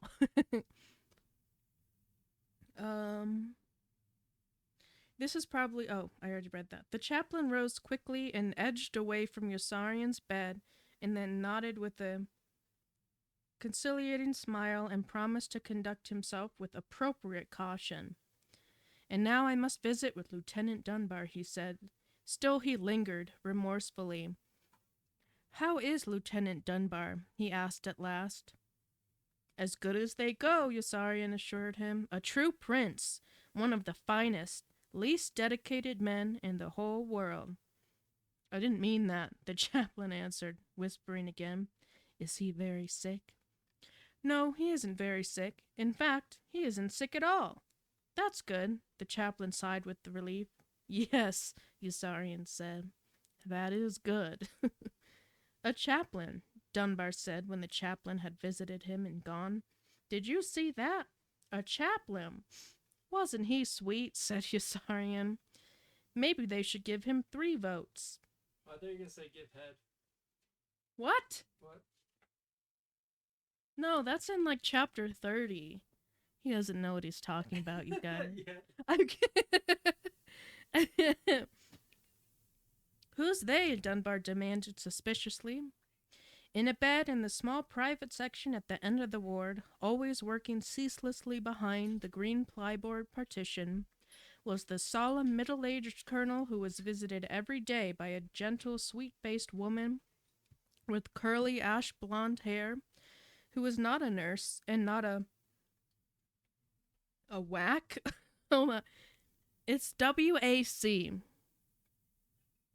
But only the W is capitalized. Is that whack? A WAP? I don't know what is a whack, you guys? Type it in for Rye. Anybody? That's his job. Anybody, help. Oh, is it Rye's job? Rye's job now. Rye, we need you. We're summoning you for your definition job. What is a hit? You shall not. What are you doing? Don't mind me. So Tyler is just meandering like behind the screens, and I don't really know what he's doing. Oh, he's adding this giant light above me. It's kind of scary. If it fell, it would probably hit me right in the forehead. Okay. Weighted average cost, weighted average coupon, Weighted average cost. waste acceptance criteria. Women's Army Corps. I feel like that's what it is, considering this is like a military ward or something. Oh, yeah. That makes the most sense. Thank you, Natoli. Okay, where was I? Not a Red Cross girl, but who nevertheless appeared faithfully at the hospital in Pianosa each afternoon wearing pretty pastel summer dresses that were very smart, and white leather pumps with heels half high at the base of nylon seams that were inevitably straight. The colonel was in communications, and he was kept busy and night transmitting glutinous messages from the... No, it's gluttonous, isn't it? I lied. It's gluttonous. Glutinous. You know, like the butt cheeks. Oops. Actually, that's probably... The light actually helps me read this better. From the interior into square pads of gauze, which he sealed meticulously and delivered to a covered white pail that stood on the night table beside his bed. The colonel was gorgeous. He had a cavernous mouth. Okay, Whoa. you guys, Easy. when I think of when you think of gorgeous, do you think of a cavernous mouth? Like a big fucking gaping mouth? 'Cause I don't. Okay. Cavernous mouth, cavernous cheeks, cavernous, sad, mildewed eyes. Okay, second, when you think of someone gorgeous, do you think they have mildewed eyes? His face was the color of clouded silver. Bro, is this the Tin Man? We got the fucking Tin Man in the... He coughed quietly, Tyler. Thank you. We're gonna do some Foley. That'd be really fun, actually. He coughed quietly, gingerly, and dabbed the pad slowly at his lips with a distaste that had become automatic. The colonel dwelt in a vortex of specialists who were still specializing in trying to determine what was troubling him. They hurled lights in his eyes. Would you like to hurl a light in my eye? Technically, there's a couple already. Rammed needles into... We're not going to do that one. Into nerves to hear if he could feel. Oh my god. Yeah. They're like, can he feel anything? Let's just stab him a bunch of times. Man, that sucks. There was a urologist for his urine, a lymphologist for his lymph, an endocrinologist for his endocrines, a psychologist for his psyche, a dermatologist for his derma. Okay, there's so many of these, I swear. There was a pathologist for his pathos, a cystologist for his cysts, and a bald and pedantic...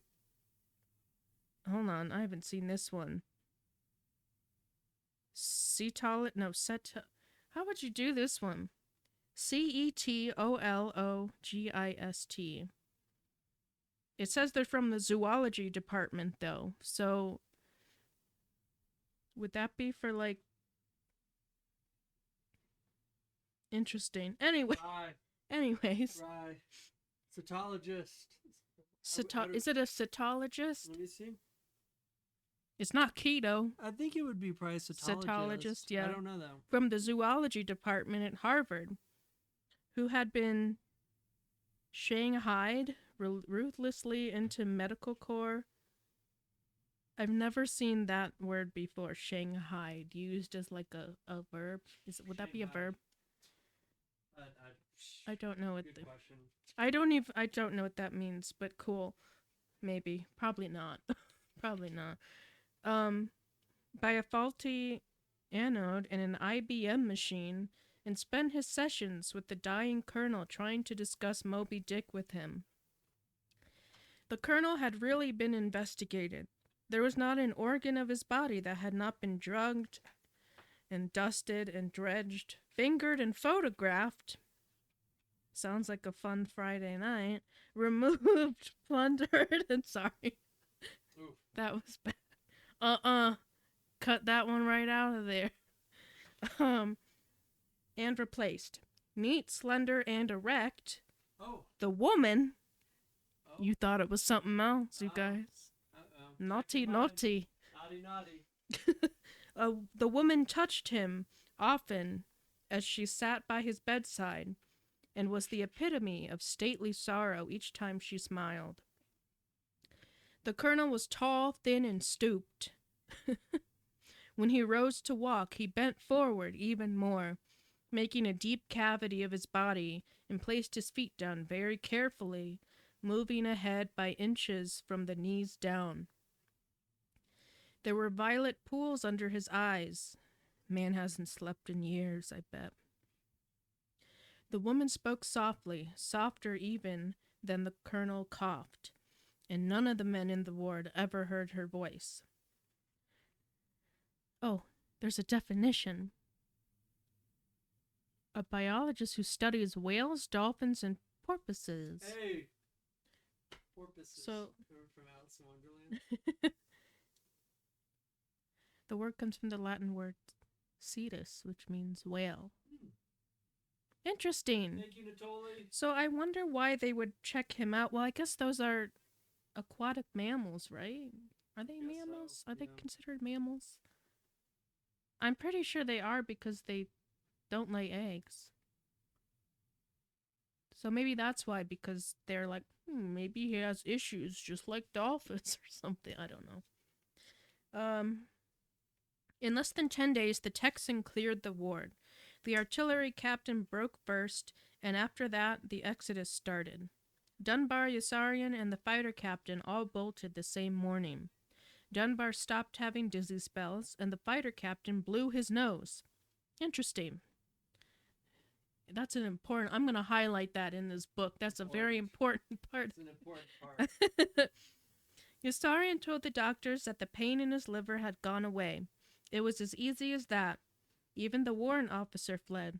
In less than 10 days, the Texan drove everybody in the ward back to duty. Everybody but the CID man, who had caught cold from the fighter captain and come down with pneumonia. Oh, that was the end of the chapter, you guys. That means I gotta go. Hey! Here, we'll put this one sideways. Man, I was enjoying reading. But we'll alternate for your guys' enjoyment. Before I go, what was your favorite part of this chapter? Mosquito Mine was when the chaplain called himself Daddy.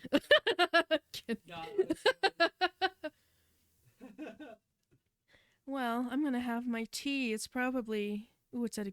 Oh, the butt cheek? Good choice. Excellent choice. See, Tyler doesn't like butt jokes, but I, as a woman, fancy butt jokes. Alright, guys. See you in the cheek.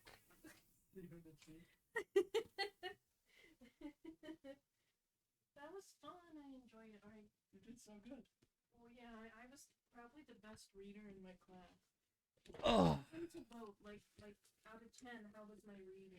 Everybody, vote out of 10. How was Izzy's reading? My butt is sweaty. Wait, I hope it didn't. Her butt is sweaty. Oh, don't say that out loud. My bad. Like sitting there for so long. 10 out of 10. Yay! Very hysterical. Is this comedy reading? Should have... Izzy's yo. There's a bunch of things happening. I just saw a bunch of like I don't know what those are. Where the...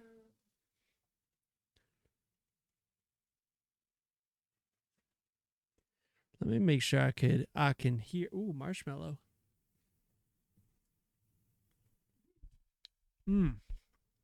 You know, bro, Izzy did a damn good job. Did she grab the tea? Hey, I did. Izzy's comedy corner. I'm so down to get like LED signs. I'll do a comedy corner. That'd be cool. Ooh.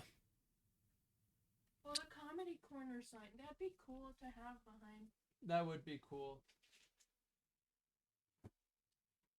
There's actually a game that Matt has that's called Comedy something. Oh, I'm good.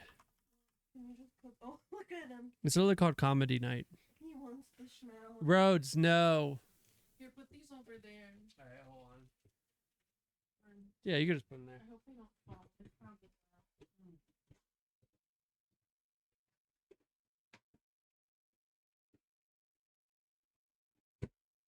I'm gonna switch out the lens because I'm not loving how this. I was trying a different lens this time, but I'm not liking it. So, give me uno momento.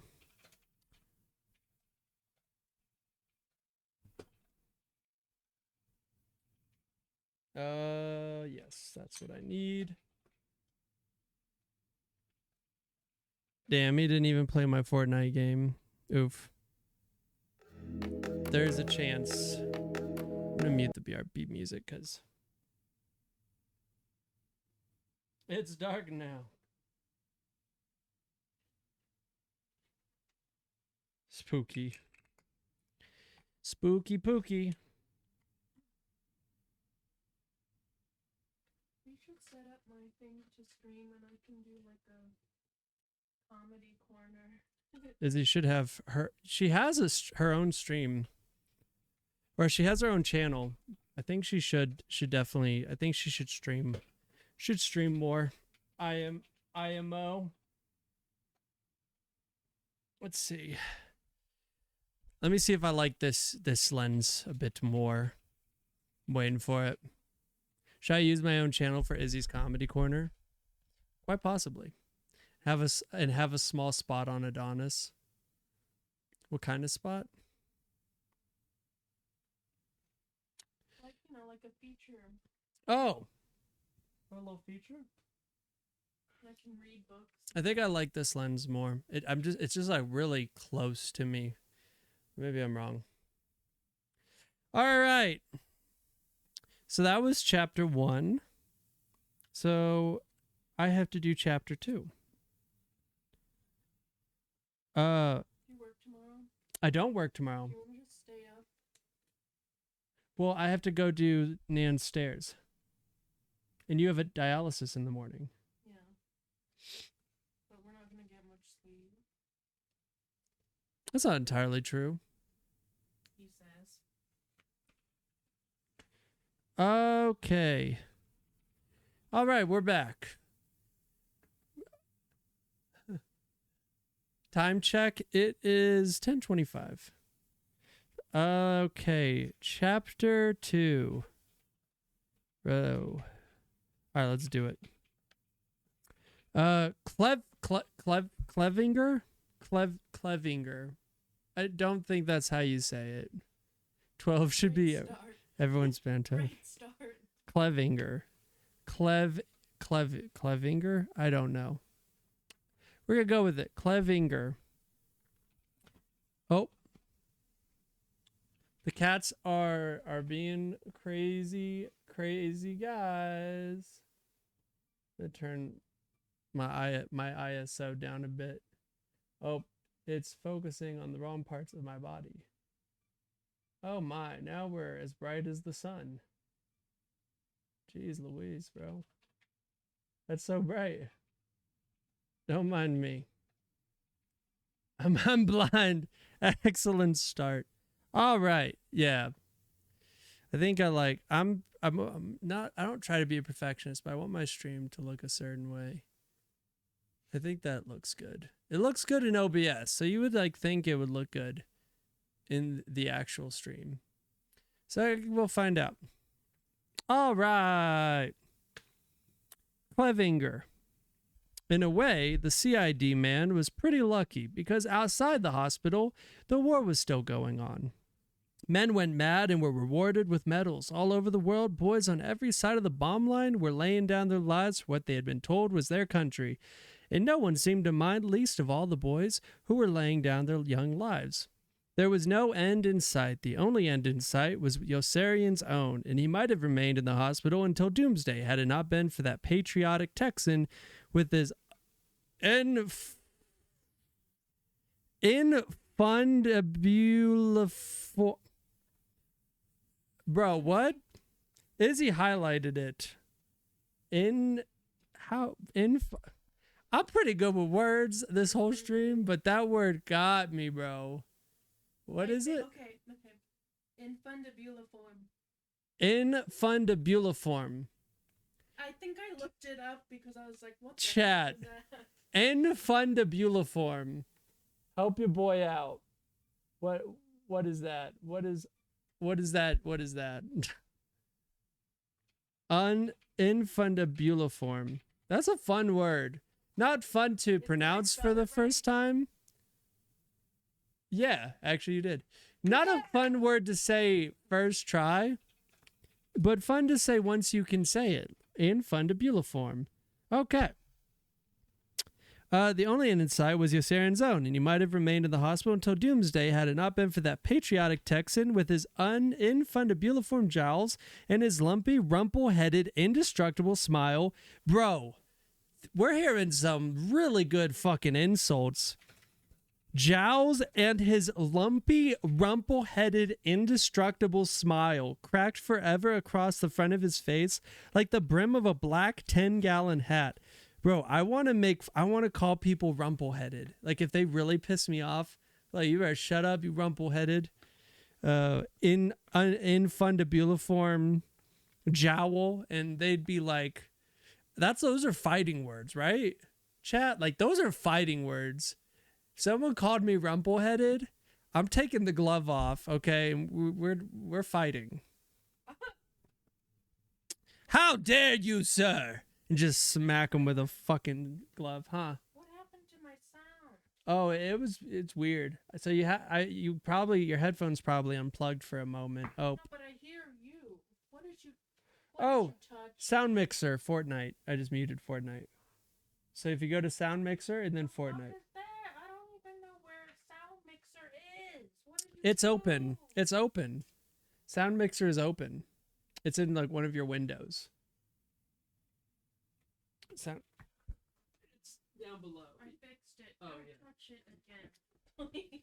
I've been reprimanded, chat. Lump rump means having the infundibuliform means having the shape of a funnel or cone. I answered. Infundibuliform is an adjective that means shaped like a funnel or cone. It can be used to describe plant parts or in medical contexts. Thank you, Natoli. Bro, what? I answered first. Did I? Tyler. What happened? I answered first. Damn. Wait, hold on. What did I do? I did something, chat. Where'd the book go? I don't think I finished that part. Wait. Chat. Hold on. Shit. Oh, here we go. Okay. We're good. We're good. We're good. No alarm. We got it. The Texan wanted everybody in the war to be happy, but Yossarian and Dunbar. Oh, I see.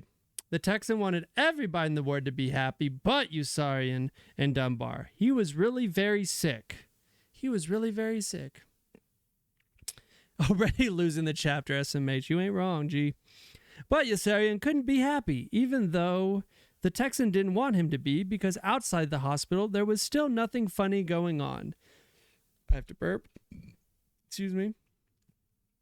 The only thing going on was a war, and no one seemed to notice but Yossarian and Dunbar. And when Yossarian tried to remind people, they drew away from him and thought he was crazy. Even Clevinger, who should have known better but didn't, had told him he was crazy the last time they had seen each other, which was just before Yossarian had fled into the hospital. Clevinger had stared at him with apoplectic rage. Apoplectic rage? Bro, if I had to read this in popcorn mode, bro, in school, I would have been so stressed. All the kids would be like, ha, he said fucking the wrong thing. And I'd be like, bro, you right. My trauma's coming through. Apoplectic? Apoplectic.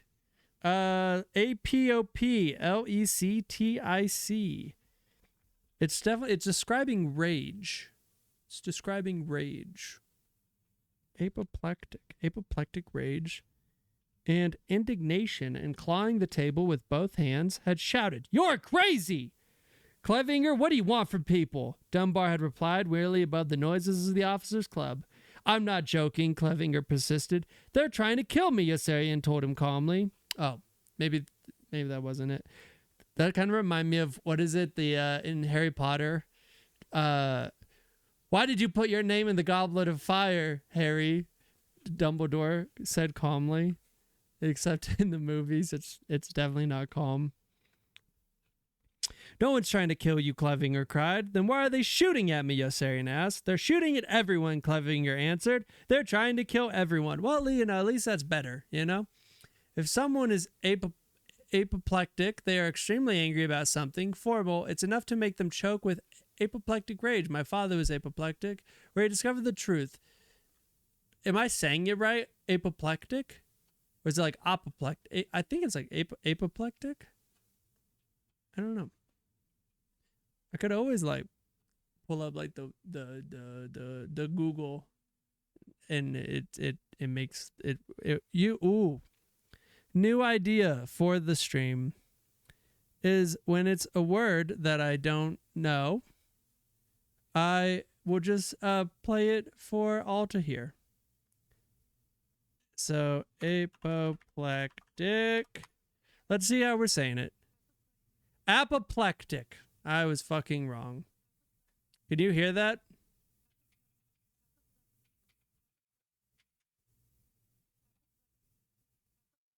I was trying to remix it, but it wouldn't let me. Could you hear that?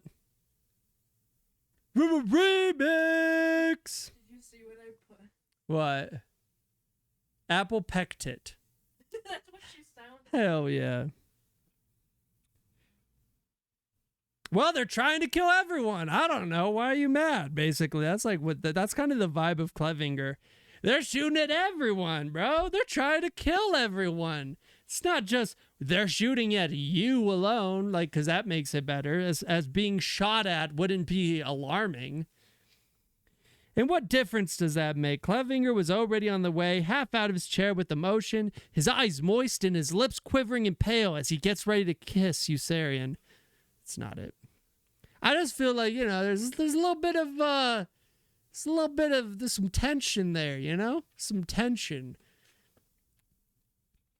His eyes moist and his lips quivering and pale. Do people still hate the word moist?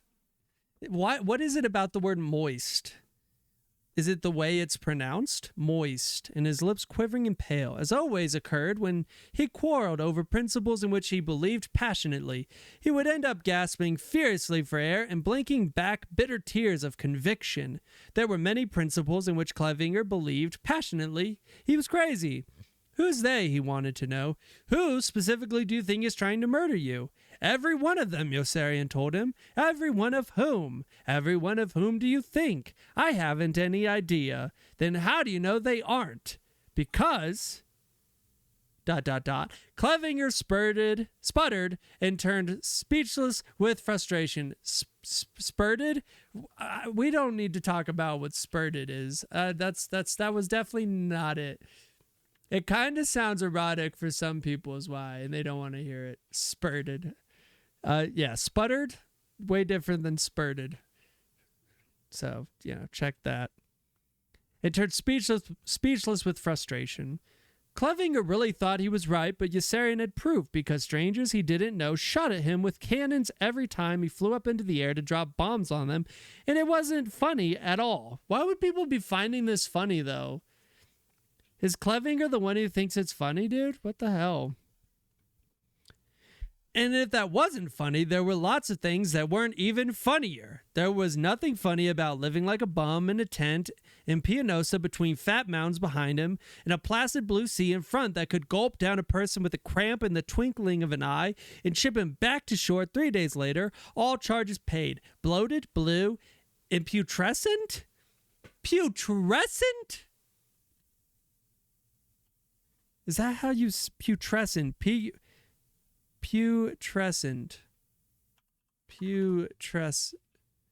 Putrescent.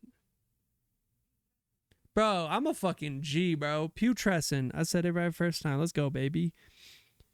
Putrescent water draining out through both cold nostrils. Oh my. That's putrescent. I had it in front of me, but undergoing the process of decay, that makes sense. The odor of putrescent flesh. Oh, so like putrid then. So, yeah, when things are putrescent, they're starting to become putrid, rotten and stinky. Good. Good to know. Yeah, it's rotting flesh. Thank you. Thank you. Thank you, Natoli. The tent he lived in stood right smack up against the wall of the shallow, dull-colored forest separating his own squadron from Dunbar's. Immediately alongside was the abandoned railroad ditch that carried the pipe that carried the aviation gasoline down to the fuel trucks at the airfield. Thanks to Orr, his roommate, it was the most luxurious tent in the squadron. Each time Yossarian returned from one of his holidays in the hospital or rest leaves in Rome, he was surprised by some new comfort Orr had installed in his absence. Running water, wood-burning fireplace, and cement floor. Yossarian had chosen the site, and he and Orr had raised the tent together. Orr, who was a grinning, and he and Orr... What? That's not right.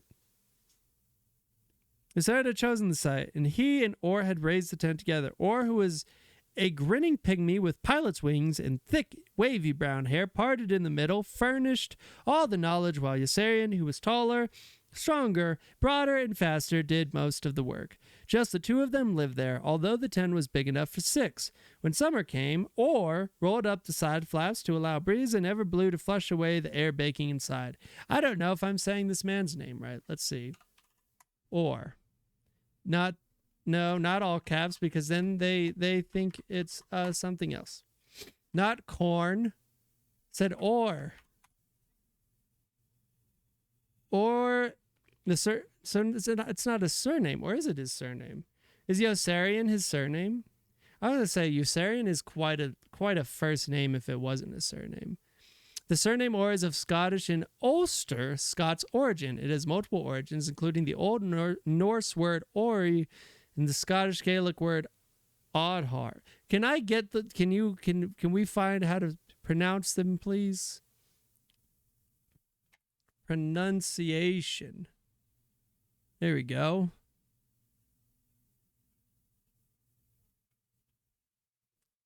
Okay, cool.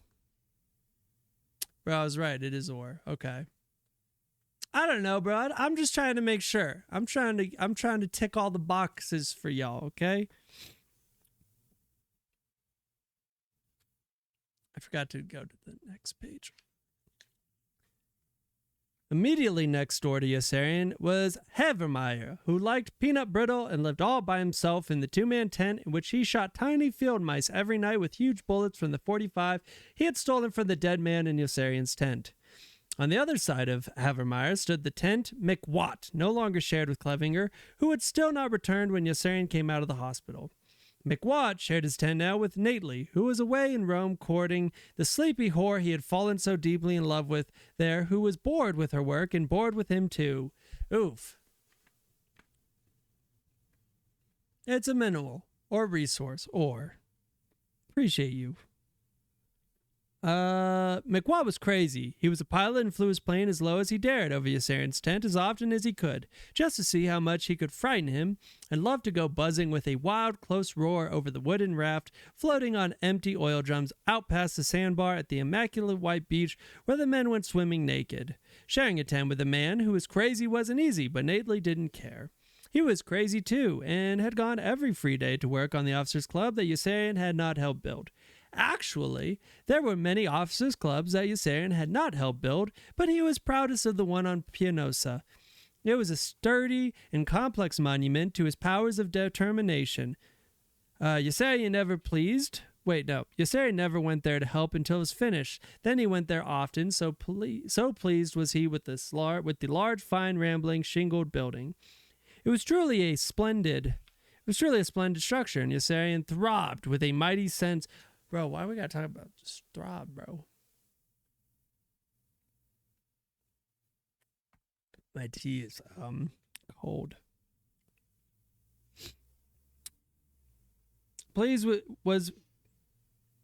So pleased was he with the large, fine, rambling, shingled building. It was truly a splendid structure, and Yossarian throbbed with a mighty sense of accomplishment. Okay.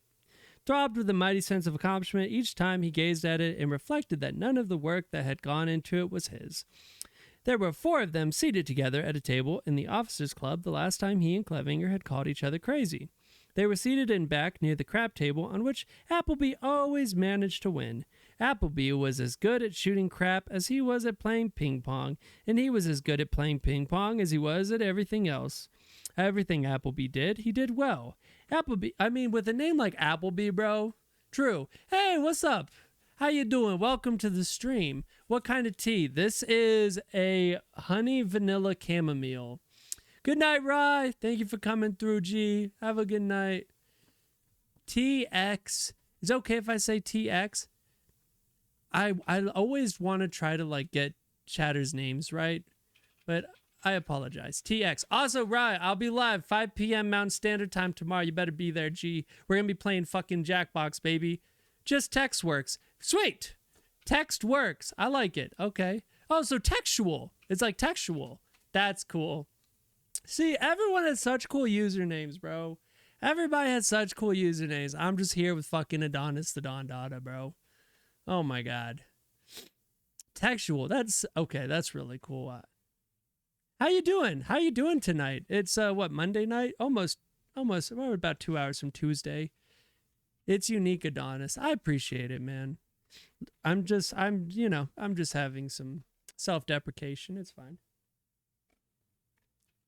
I wish it was warmer. It's still good, It's not a bad tea, being cold, but it's still good. Doing good, man. Hopping around the category. Oh, nice. Are you an avid reader? The whole reason I'm doing this is because I used to love reading as a kid, and I really want to get back into it as I close in on my 30s. So I'll be 28 this year, and I want to get back into reading. Catch-22, a classic. Figured I'd swing in. Nice. How many times have you read it, or have you only read it once? I think, if I'm not mistaken, I had an English class when I was in high school, and they read Catch-22. I wasn't in the same reading class, or not reading, but English class. So, yeah, I just started streaming and started a book club on Twitch. Sorry for the self-plug. Nah, you good, man. Let me check out your channel. I'll give you a little follow. Hopefully I could pop in at time. Especially with this channel and community, we're always trying to be very much supportive of anyone and all who come in, especially if they are streamers. So, I like people that I find interesting or someone who seems really cool. I always try to kind of follow them and check out their channel as well. I try my very best to check out these channels when they are live. So, yo, Textual, thank you for the follow, man. Appreciate you. I hope you have fun hopping around. I'm very happy you were able to find this channel, in fact, and we were able to hop in here. Hey, I see your banner's like an affiliate with some sort of JavaScript. Do you code? With a name like Textual, it feels like it's kind of serendipitous. Would that be the proper? That probably isn't the proper way, but I feel like they go hand in hand. I could be wrong. I wish I would have stuck with coding when I was in high school. I'm gonna be 1,000% honest. My last stream audio was fucked, but I'm super close to starting my book fund to buy people books. Yo, that's so cool. It's so important. That's the other thing with starting this on this channel, is that it's so important to read and to be able to read. And some people, unfortunately, don't have the skill to read. And I think it's so important that everyone and anyone knows how to read, especially like even having moments where you're like, you get hit with a word and you're like, I don't know how to say that. I don't know how to read it, or, sounding it out, phonetics, stuff like that. But also Google, of course, is a great friend. But I think that's really cool that you're starting a book fund to buy people books. That is so very cool. I applaud you. I don't know why I did a salute, but that's not really an applaud, but very cool. Very cool. Where was I? Oh yeah, Appleby, bro. With a name like Appleby, you're sure to do everything well, I'm sure. Everything Appleby did, he did well. Appleby was a fair-haired boy from Iowa who believed in God, motherhood, and the American way of life, without ever thinking about any of them, and everybody who knew him liked him. I hate that son of a bitch, Yossarian growled. Yossarian? Why I feel like everybody can relate to him so far, based on what I've read, in my opinion. I also want to add textual that I hate when I like go and review a stream of mine and like either the audio got fucked or something happened. Like I remember I had to boost my bitrate for like FPS shooters. So like the first couple times I played Call of Duty Black Ops 6, it was like all like staticky and pixelated, and I was like, oh gosh. So I had to up my bit rate. And then like the other time I started doing my little like socials, my little social scene like this, and apparently it had the audio doubled, and that was fun. I hated when that happened, so I get it. I totally get it. I dabble with coding, but I love .txt files. Hell yeah. Very cool. The argument with Clevinger had begun a few minutes earlier when Yossarian had been unable to find a machine gun. It was a busy night. The bar was busy. The crab table was busy. The ping pong table was busy. The people Yossarian wanted to machine gun were busy at the bar singing sentimental favorites that nobody else ever tired of. Instead of machine gunning them, he brought his heel down hard on the ping pong ball that came rolling toward him off the paddle of one of the two officers playing. That Yossarian, the two officers laughed, shaking their heads, and got another ball from the box on the shelf. I love that. Oh, yeah, that Yossarian. It's just funny to me. I don't know. I love just like the way you can like paint these pictures, and I can almost like see the room and like Yossarian stomping on the ball. I think that's really funny. Ooh, I just got a text from my homie Matt, so I was just reading it briefly. That Yossarian, the two officers laughed, shaking their heads, and got another ball from the box on the shelf. That Yossarian answered them. Oh my god, bro. Yossarian is so great, bro. Oh my god. Yossarian nately whispered cautioningly. You see what I mean? Asked Clevinger. The officers laughed again when they heard Yossarian mimicking them. That Yossarian, they said more loudly. Damn, bro. It's getting heated. It's getting heated. That Yossarian echoed. Yossarian, please, Nately pleaded. You see what I mean? Asked Clevinger. He has antisocial aggressions. Oh, shut up, Dunbar, told Clevinger. Dunbar liked Clevinger because Clevinger annoyed him and made the time go slow. Well, wait, what? Oh, so, yeah, annoyed him. Okay. This is hilarious. Appleby isn't even here, Clevinger pointed out triumphantly to Yossarian. Who said anything about Appleby, Yossarian wanted to know. Colonel Cathcart isn't here either. Who said anything about Colonel Cathcart? What son of a bitch do you hate then? What son of a bitch is here? Bro, this is great. I love this like banter between everyone. I'm not going to argue with you, Clevinger decided. You don't know who you hate. Whoever's trying to poison me, Yossarian told him. Nobody's trying to poison you. They poisoned my food twice, didn't they? Didn't they put poison in my food during Ferrara? Ferrara? I'm assuming it's Ferrara. Ferrara. Because it's not Ferrari. Ferrera? Oh, it might be Ferrera.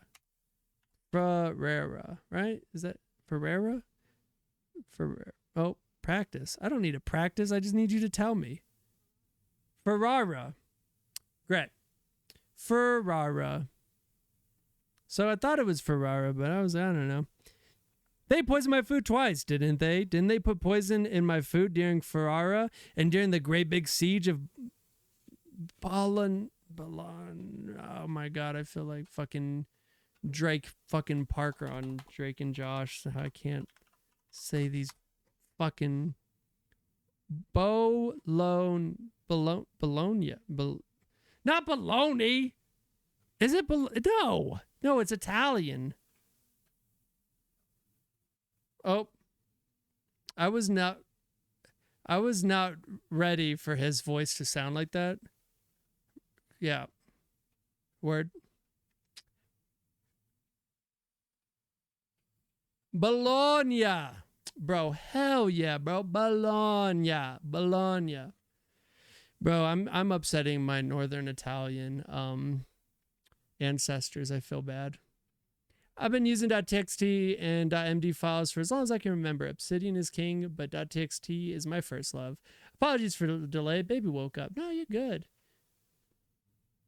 You could have asked. I am half Italian.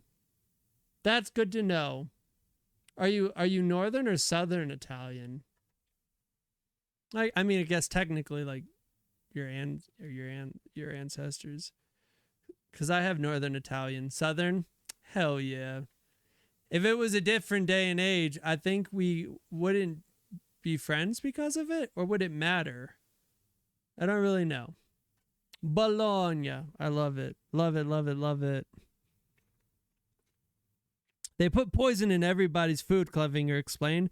What difference does that make? And it wasn't even poison, Clevinger cried, heatedly, growing more emphatic as he grew more confused.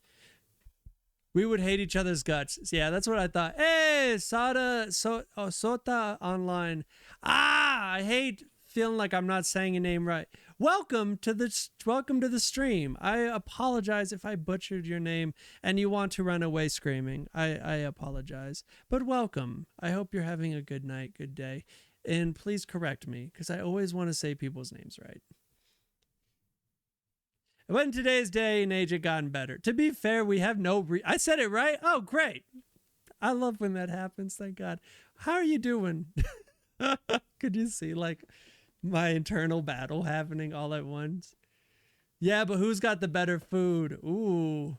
Damn, bro, Textual's trying to start a battle right now between this Northern Italian and this Southern Italian. I mean, here's the thing. I wouldn't say, I mean, I have it in my bloodline.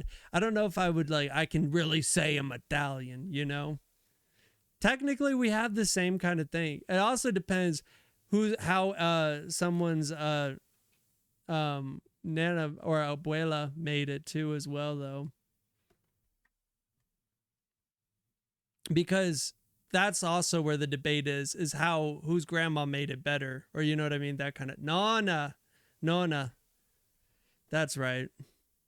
My nan's goes by Nan, so that's why when I say Nan, because obviously that's like for like the more, you know, Italian, but my cousin actually couldn't say Nana, or so she said Nana or Nanny. Sorry, it was Nanny. It's more traditional Italian, yeah. Cause my great grandmother, of course, was Nana. Man, am I hungry for food. So it's funny that my Nan became Nan, but it was fine. It's just my cousin couldn't say, which is really funny. I'm about to be the man from Mars that only eats guitars. What? Is that something I don't know? Let's see. And it wasn't even poison, Clevinger cried heatedly, growing more emphatic as he grew more confused. As far back as Yossarian could recall, he explained to Clevinger with a patient smile, somebody was always hatching a plot to kill him. There were people who cared for him and people who didn't, and those who didn't hated him and were out to get him. They hated him because he was Assyrian. Oh, shit. Okay. I thought the cuisines were fairly unique between each other. I feel like probably they are more back then. I feel like now it's different, kind of like in that same vein of how just because I have Northern Italian blood and he's Southern Italian, we would hate each other, but we don't hate each other now. I think, like I said, it would be between recipes, like how something is done. I'm assuming. I don't entirely know.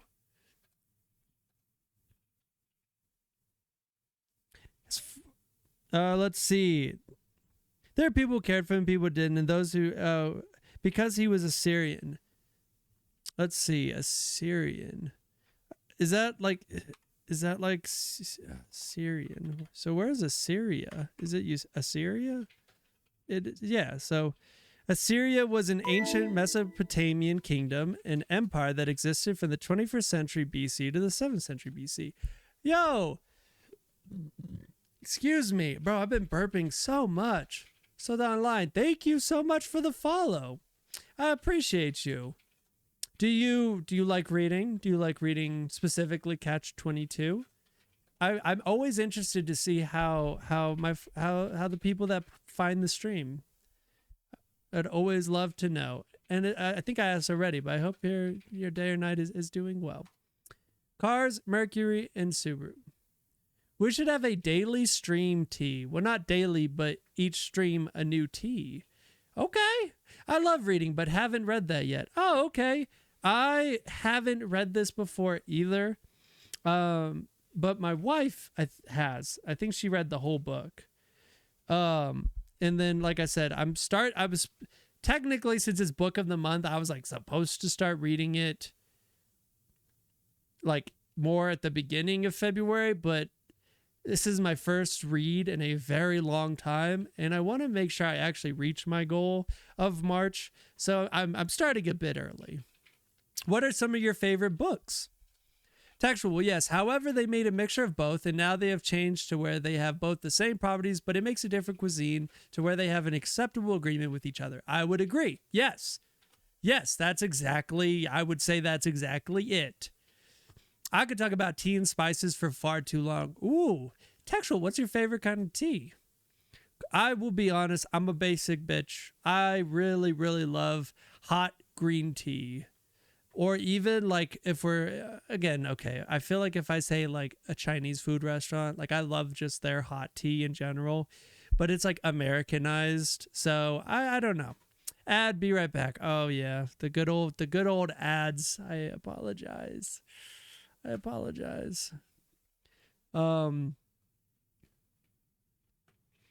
yeah, so Assyria was an ancient Mesopotamian kingdom. Okay. The 14th century BC and eventually expanded into an empire from the 14th century BC to the 7th century BC. Is Assyria, Iraq, or Syria? Assyria, kingdom of northern Mesopotamia that became the center of one of the great empires of the ancient Middle East. It was located in what is now northern Iraq and southeastern Turkey. Okay, cool.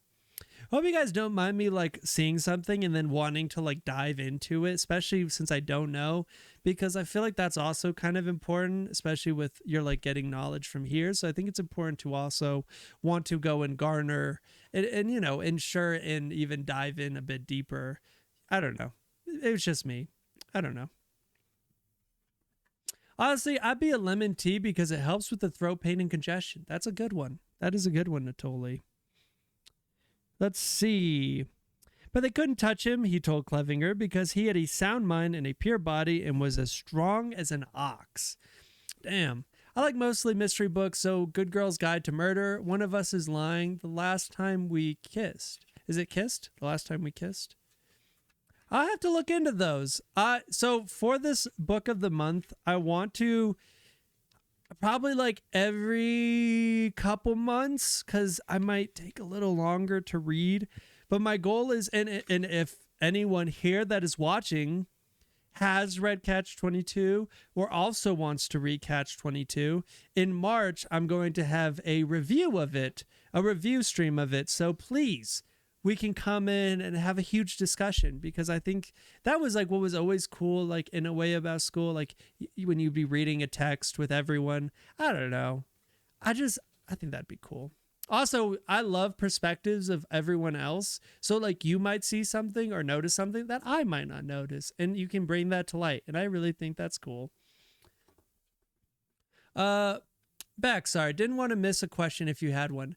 Oh yes, we were asking about what your favorite tea was. But yeah, you got it. My fave tea right now is a mandarin orange tea. Yes, that mandarin orange tea is really good. My top 5 is hard. I'm quite particular to a lot of Chinese teas, but I love oolongs, black or red teas, and green. Specific types, though, I may bore the shit out of you. No worries. Please bore the shit out of us, even though you probably won't bore us at all. I do agree. I love a lot of Chinese teas. To be fair, I actually want to dive into proper Chinese teas and not Americanized Chinese teas, if that makes any sense. Especially because my wife and I would someday love to visit if we can, obviously, Korea, as well as Japan, China, and I would also like to visit the Philippines. Someday, though. Gosh, that scared me. Bologna. Yeah, but anyways, Soda Online, if you have any books that you'd like to recommend for the coming months when we do our next book of the month, please, please, please, please recommend something. I would love to read it. That's kind of the whole importance of this, is to get me to read, and I love that. Although my streams aren't always reading, right? I do game a lot, but I do want to have more of these reading book of the month streams, if you will. But I know for the next one, Natoli recommended A Streetcar Named Desire by Tennessee Williams, so I think we're going to do that one.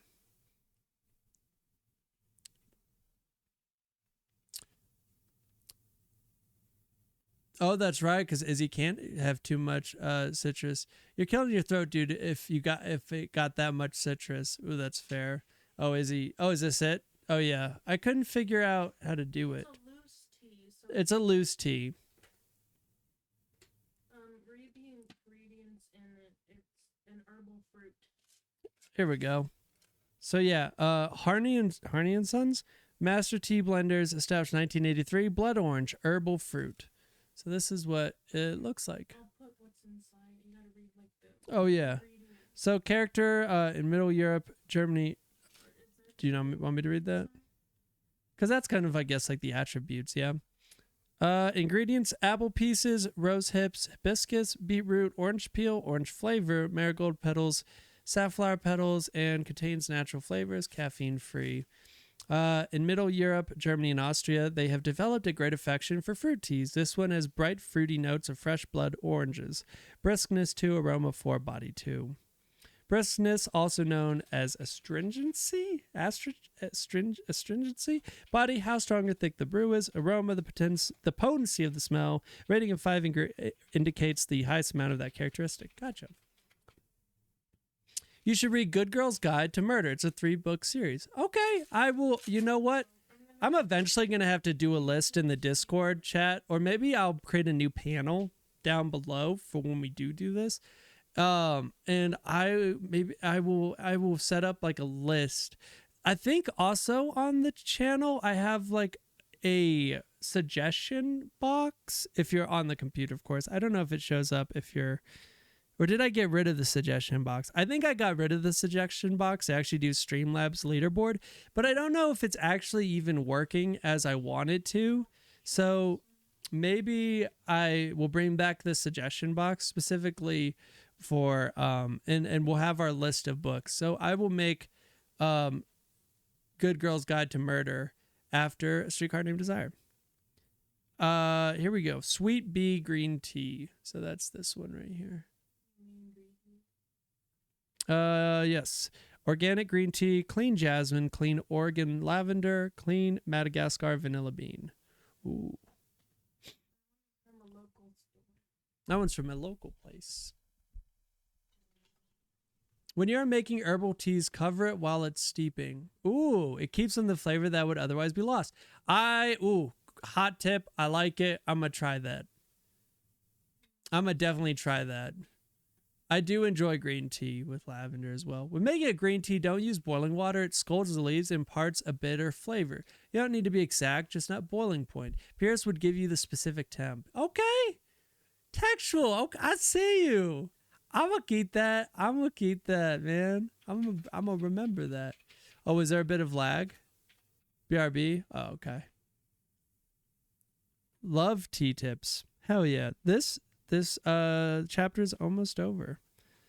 And then I think after I finish this chapter, we'll just kind of discuss. I'll have Izzy slide over as well, and we can just kind of discuss a little bit about what we read.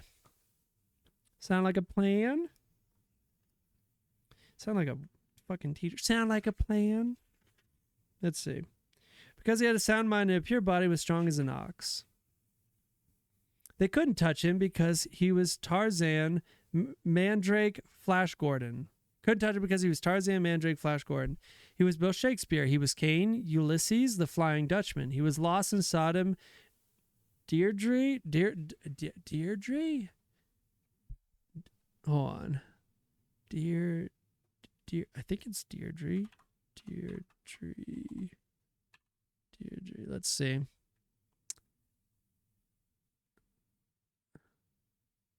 Deirdre. I should have known that.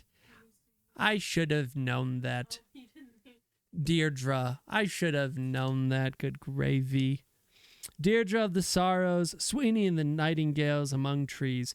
He was miracle ingredient Z247. He was crazy. Clevinger interrupted, shrieking, "That's what you are, crazy!" I love the banter between these fucking guys. It's so good.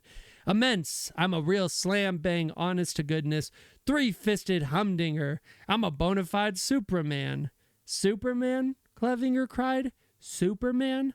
Supraman, Yossarian corrected. Hey, fellas, cut it out, Nately begged with embarrassment. Everybody's looking at us. You're crazy, crazy, Clevinger shouted vehemently? I know this word. I don't know why I'm struggling. Shouted vehement. I'm pretty sure it's vehemently. Pretty sure. If I don't know, chat, I'm gonna pull up the pronouncement. Trust. Because I know that word. Vehemently. Thank you. Oh, you didn't know that one? You missed it. You missed it. I said I did know it. I was just struggling for some reason. My nose is running. I don't know why. You should show the guitar I'm about to eat. It's right there. Why are you going to eat it? I'm hungry. Why? If you're hungry, there's mac and cheese. It's been in there. Oh, you're right.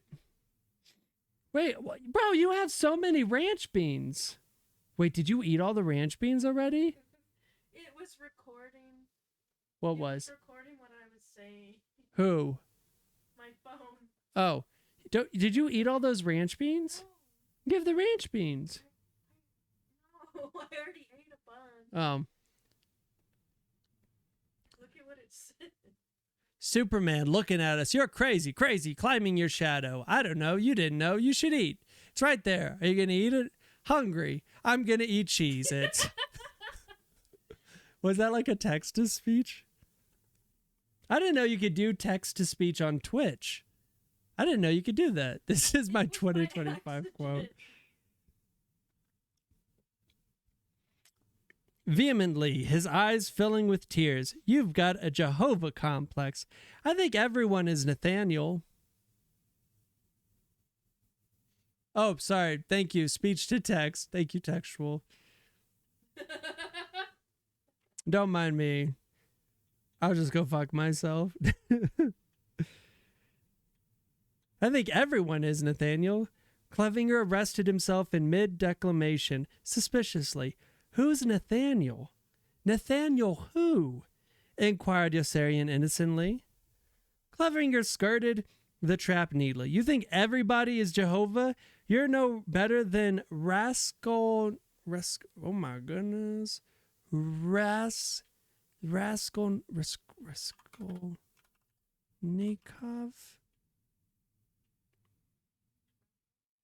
Raskolnikov. You're no better than Raskolnikov. Who? Yes, Raskolnikov who? Raskolnikov who? I mean it. Who felt he could justify killing an old woman? No better than... Yes, justify. That's right, with an axe. And I could prove it to you.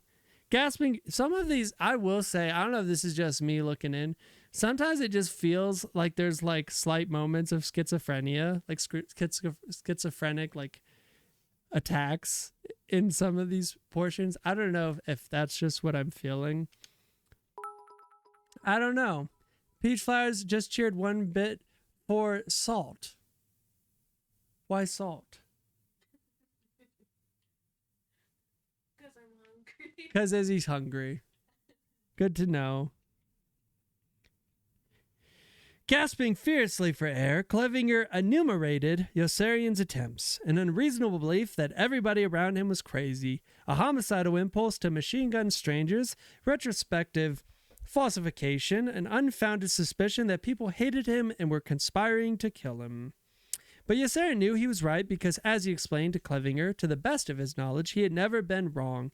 Everywhere he looked was a nut, and it was all a sensible young gentleman like himself could do to maintain his perspective amid so much madness. And it was urgent that he did, for he knew his life was in peril. Yossarian eyed everyone he saw warily when he returned to the squadron from the hospital. Milo was away too, in Smyrna for the fig harvest. The mess hall ran smoothly in Milo's absence. Yossarian had responded ravenously to the pungent aroma of spicy lamb while he was still in the cab of the ambulance bouncing down along the knotted road that lay like a broken suspender between the hospital and the squadron.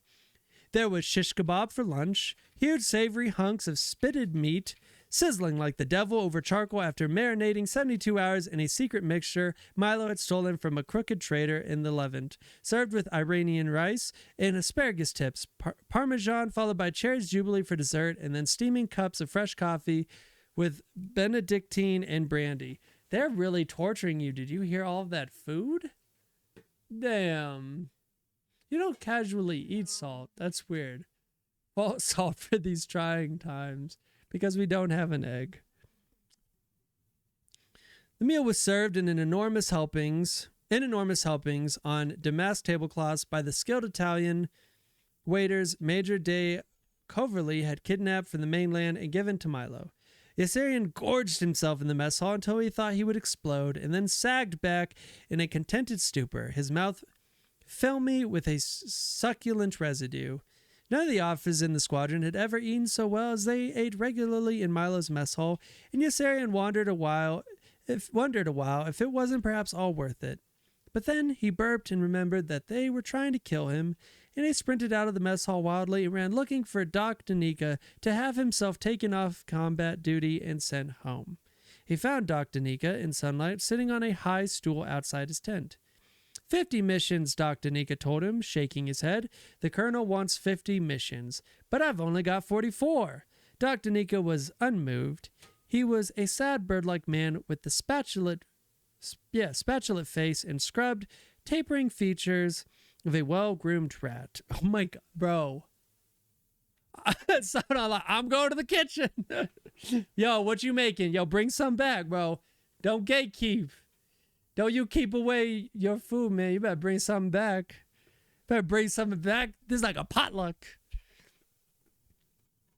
Tapering features of a well-groomed rat. Dude, I've heard so many great insults in this book. I fucking love it.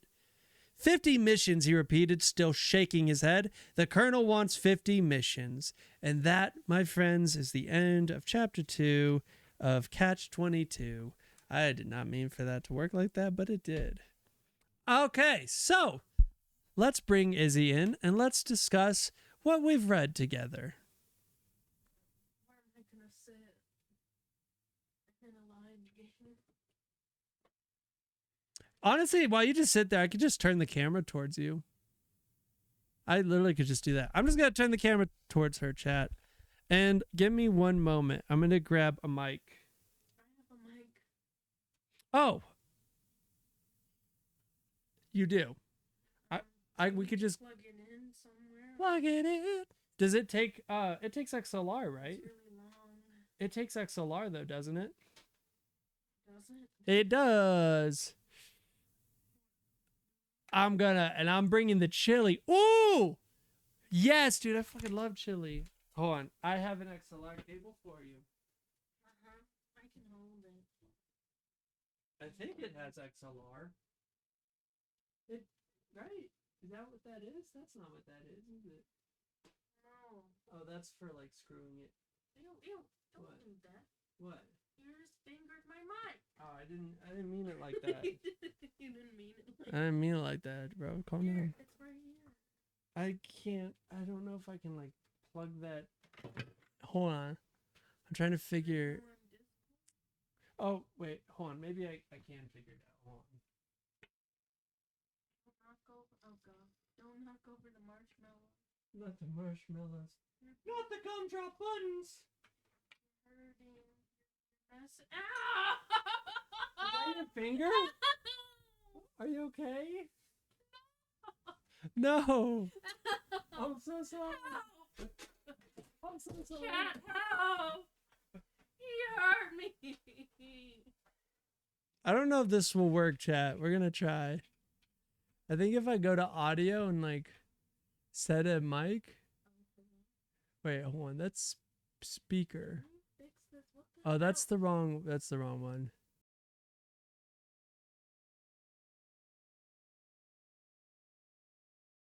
All right, let's see if you can hear her. Talk. Catching a domestic. Shh.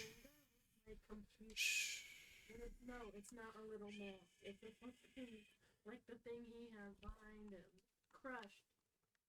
I can't turn this. My finger hurts. It doesn't show that you're talking in here. Hold on. Beep beep, Richie.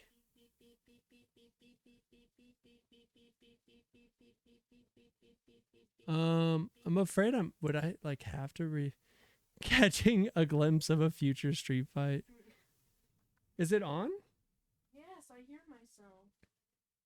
It's weird. Here, why do you do Oh, it's because it was unplugged. Oh, did you unplug it after I added it? Try now. I never did Oh anything. my. It is, she has it hot, chat. Hot. Hello. Hold on, let me copy these filters and put it on her mic, and hopefully it'll sound okay. All right, go ahead and try. How's this? Hello? Can you hear her? Round You need one, me fight. to move it somewhere? Hold on. And then I will. You are picking up in her mic. Yeah, I will try not to talk when it's her time. Or we could just honestly, I'm just gonna mute my mic and you can hear us. I can mute it anyways. when you're talking. To do all that. All right, I'm gonna point it. Huh? I'm trying to think of how I would do this safely. Okay, I can't do it safely. Why wouldn't So you you're just gonna zoom be able out? to hear us. Let me review. Anyways, so you guys, he crushed my finger. I want to hear how the audio sounds. Hold on. Which is not letting me. So he crushed my finger with my computer, and I'm bleeding out. My finger got chopped off. I'm gonna die. It's all Adonis's fault. I'm kidding. In game. He did crush my finger though, and it hurts, but it's fine because I'm looking at marshmallows and they make me smile because they're squishy and cute. And sometimes the packaging has a smile on it and the little marshmallows are making little faces. 911. Shh. There was no domestic. Nothing domestic, okay? All right. So since Izzy read chapter 1, we'll let her explain. When we read chapter 1, we talked about butt cheeks. getting fucking wrecked by a mosquito on your left ass cheek. Oh, I just doubled. Ooh. It's really funny. Oh my god. Mosquitoes biting butt cheeks. Oh, it went away. That was fun for a moment. We're I'm not taking it seriously. I'm sorry. We're talking about I remember all this from the book. Okay, no. I'll be serious for a small moment because that's not who I am. I'm very unserious. But I really liked the way that it just so mundane being in a hospital, like I get it, and just finding random like games and other shit to do, like him fucking blacking out the letters and like only having like certain articles like the, and and that was fun. But the reason I like that part specifically resonated with me the most is because recently I was in the hospital for like 2 straight weeks. And by like the second week, I was like, I can't do this. I'm so bored. So I get why they were doing that. And then the getting stung in the butt cheek with a mosquito. Not with, it's not like someone took a mosquito, but like the mosquito did it. Because they're little shits. That was really funny. And then the way that our main dude, yeah, him, and the chaplain were like talking really irritated me. Because like he'll say one thing and then like the chaplain will say something, but like they respond with the same statement, and it was really funny. Yossarian's censorship is hilarious. That's details, in my opinion. It was really funny. The insults in this book are also really creative. They really are. I love hearing the banter between them. What else? I enjoyed reading out. I haven't like done that in a long time. Me too. But it was always fun in school. And then there was that one kid that would be like taking pauses after every word. And then I felt, as an adult, I feel bad. As a kid, I did not give any fucks. I was like, you're so slow. Please keep reading. Please. Ooh. To be fair, though, it was like one kid, and they were mean to me, so I didn't really care. So does laughing. No, but like, so I, here, I'm going to read the marshmallow bag so you get like a, quick mallow dips is what it says on the side. So I would read it like melt chocolate chips and peanut butter over low heat. And then they would be like, melt chocolate chips. And I'd be like, I can't wait until it's lunch or after school. He was projecting his difficulties reading into bullying. You monster. Bro, he was mean, but it was honestly kind of satisfying because the meanest kid was not the brightest light in the classroom, respectfully. But it was satisfying. It's like, yeah, you called me dumb, and then look at you now. Yeah. Anyways, what else? Bro, are these marshmallows going to be stale? There's another recipe, by the way. S'mores pie. 30 marshmallows. I feel like she's just reading this because would you she's eat hungry. A pie or like 30 marshmallows straight? Because a slice of pie has the 30 marshmallows. It wasn't a rhetorical question. I need you to answer right now. Like the recipe calls for 30 marshmallows mixed in with pie fillings and such. But it's 30 marshmallows. So would you choose the pie, or would you choose to down 30 You can punch me, but marshmallows? smell hippopotamus. I like, but smell hippopotamus is actually way funnier. What would that even? I love when I accents feel like that are way funny though. My hippopotamuses. That doesn't sound right. It's hippopotami, right? Hippopotamus. I don't know what the plural for hippopotamus is, to be fair. I don't know what it is. And I feel like they smell like absolute garbo. I feel like they just stink. Yeah. Hippos, thank you. Yeah. That exactly. It would just be hippos. That makes the most sense. Thank you, textual. You know what doesn't make sense? 30 marshmallows. Does anyone remember that Chubby Bunny challenge? Oh, God. Peak YouTube, bro. Peak internet. I remember that. I did the failed. I challenge. drooled I recorded everywhere. the And then video, I but wasted never like uploaded 13 marshmallows. And it was really sad. And it was the one where the package has the smiling marshmallows on them. And so I just felt like I killed a whole family, and it was really upsetting. Imagine doing Chubby Bunny, but it's the chocolate filled marshmallows. What? Those are a thing? Yeah. What? Chocolate filled?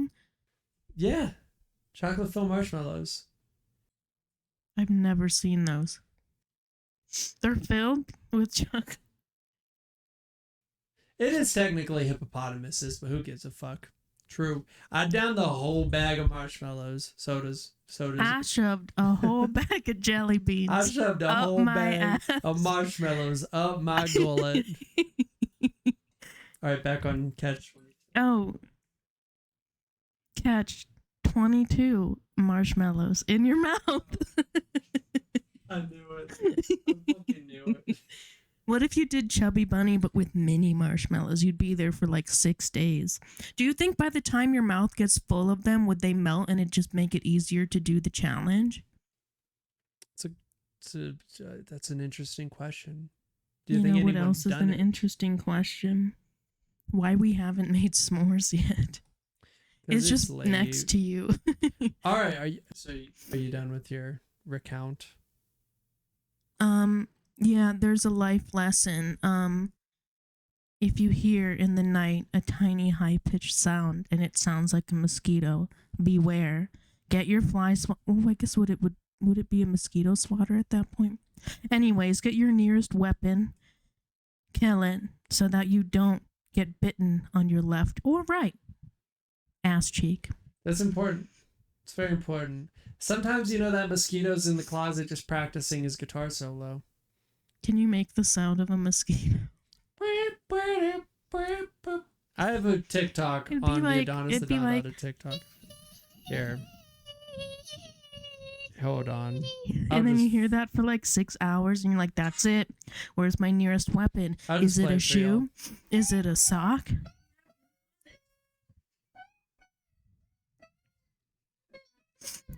This is his shit.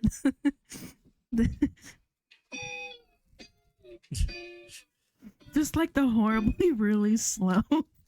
My mic actually isn't off currently. I think because it's a dynamic microphone, it just wasn't taking it very well.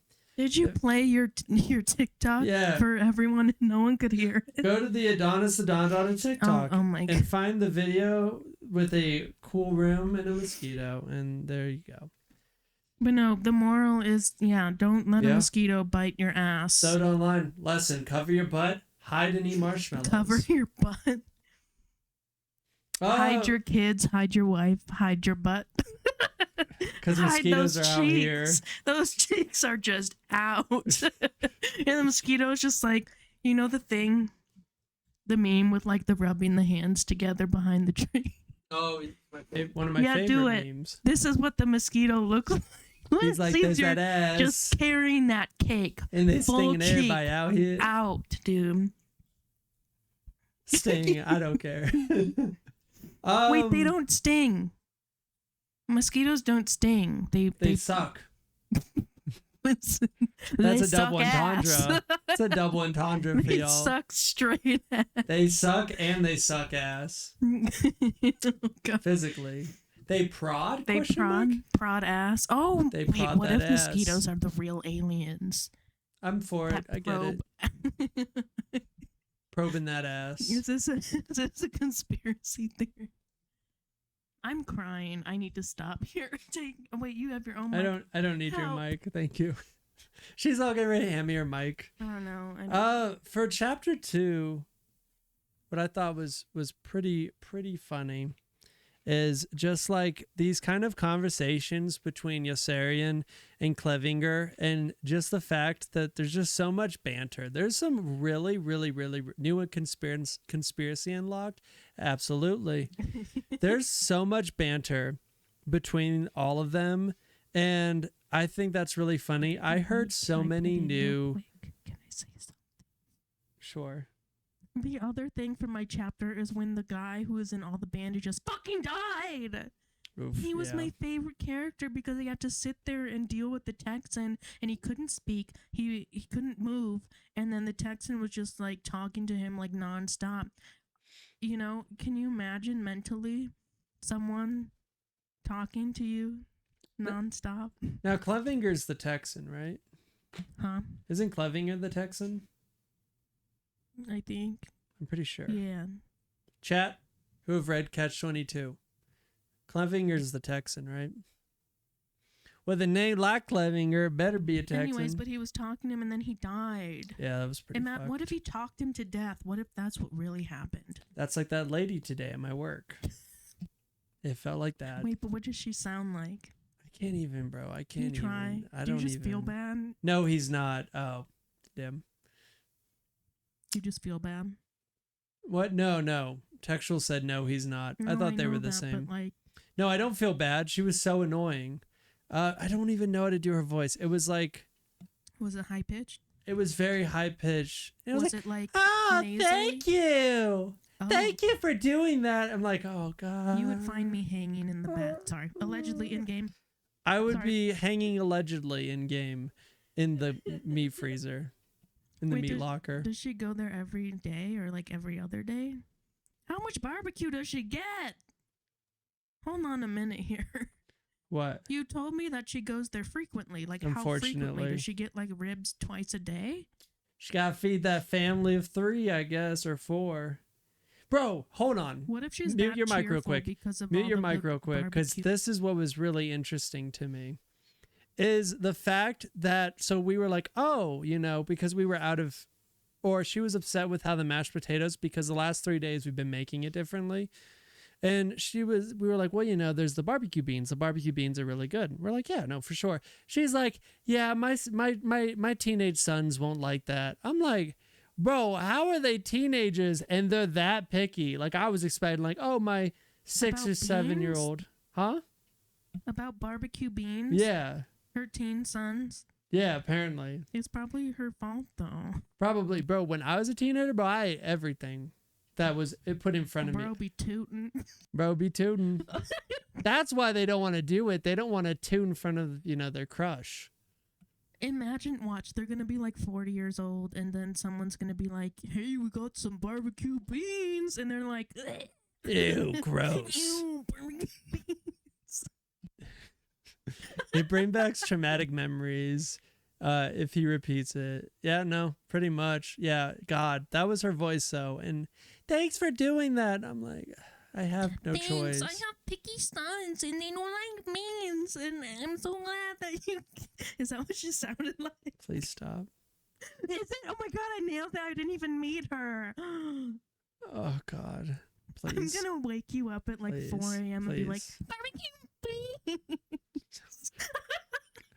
I literally asked, though, bro. Same. I farted in front of my crush a few years ago. Oh, no. Rip. Rip. What was the Like response? ripping ass, and it's also a rip. Damn, double entendres all around, bro. You can connect anything to a fart. Anything. Any topic. Give me a topic. Eating a guitar. Yeah, that I feel like you'd get indigestion and would fart. That would make, yeah. Fair. You probably would die though before the fart came out. I feel like. Probably. He was chill, but stopped talking to me the He next day. stopped? Oh my Damn, God. bro. You know what? No. Here. Fight him. He's lame. Fight him. He's lame. He's lame. If I he bet didn't farts sniff the hell bed out of every it- fucking morning. If he every didn't- fucking night. If he didn't sniff the hell out of it and be like, hell yeah. He sniffs It's his own loss. farts, He and- sniffs and it, bro. He doesn't need a sniffs his partner. own He's got farts. his own ass He ripping. sniffs his own farts, guaranteed, bro. Facts. Guaranteed. Facts. We better run wiki speed runs to flatulence. 6 degrees of separation between See, every Stream subject and Elements farts. knows. It says, go ahead and follow my channel. Will be notified every time I fart. Pretty much. What if you made a fake? Can you? I could really edit it, funny, and that would be actually. kind of funny. I feel like it would catch everyone off guard. They'd be like, "Did it say that? Yeah, it said that." You just gaslight everybody. True. Gaslight. See? Yeah, damn. Everything fucking like. But Help! I'm going through a spiral. This is like some weird, like, conspiracy, flatulence conspiracy. okay, I gotta go. I have work in 7 Oh, hours. shit. Have Have a good night, Gimpy. night. Thanks for the gifted sub. Can you relate a fart to a baby shower? Honestly, yeah. I okay, shat so- myself at a baby so a shower. No, but listen. So a great game that you could do is like is it a fart or a shart? Because babies, you know what I mean? They do that. And then there's like 8 diapers lined up, and then like someone does that, like where they like, you know, move them around, and you have to follow and pick the one that has the shart in it, and then you win like a gift card to Chili's. Textual. That's super easy. I would love to hear your advance on that textual, to be honest. What What- gender is the shart? Oh my god. How would I don't actually know how I would do, well, one time, actually no. Well, stereotypically, you know, in baby showers it's like blue for boy, pink for girl. So one time someone allegedly One went time to at band camp? Sonic and got one of those like nerds like blue candy drinks, you know? And it looked blue. All I'm gonna say. So to get baby back ribs. I want my baby back, baby back. Chili's. Baby shower, pregnancy, anatomy, digestion, farts. Bro, I love it. Well, I mean, honestly, that's kind of like everything I noticed for like chapter 2 really was just all of the different insults and banter. And I thought that was really great. I heard like rumple-headed. That's a great insult. Calling someone a tapered, what was it? Tapered rat-haired. There was some great. I'm excited for chapter 3, which I probably won't be reading on stream. But we are about to end the stream. Thank you everyone who's come through.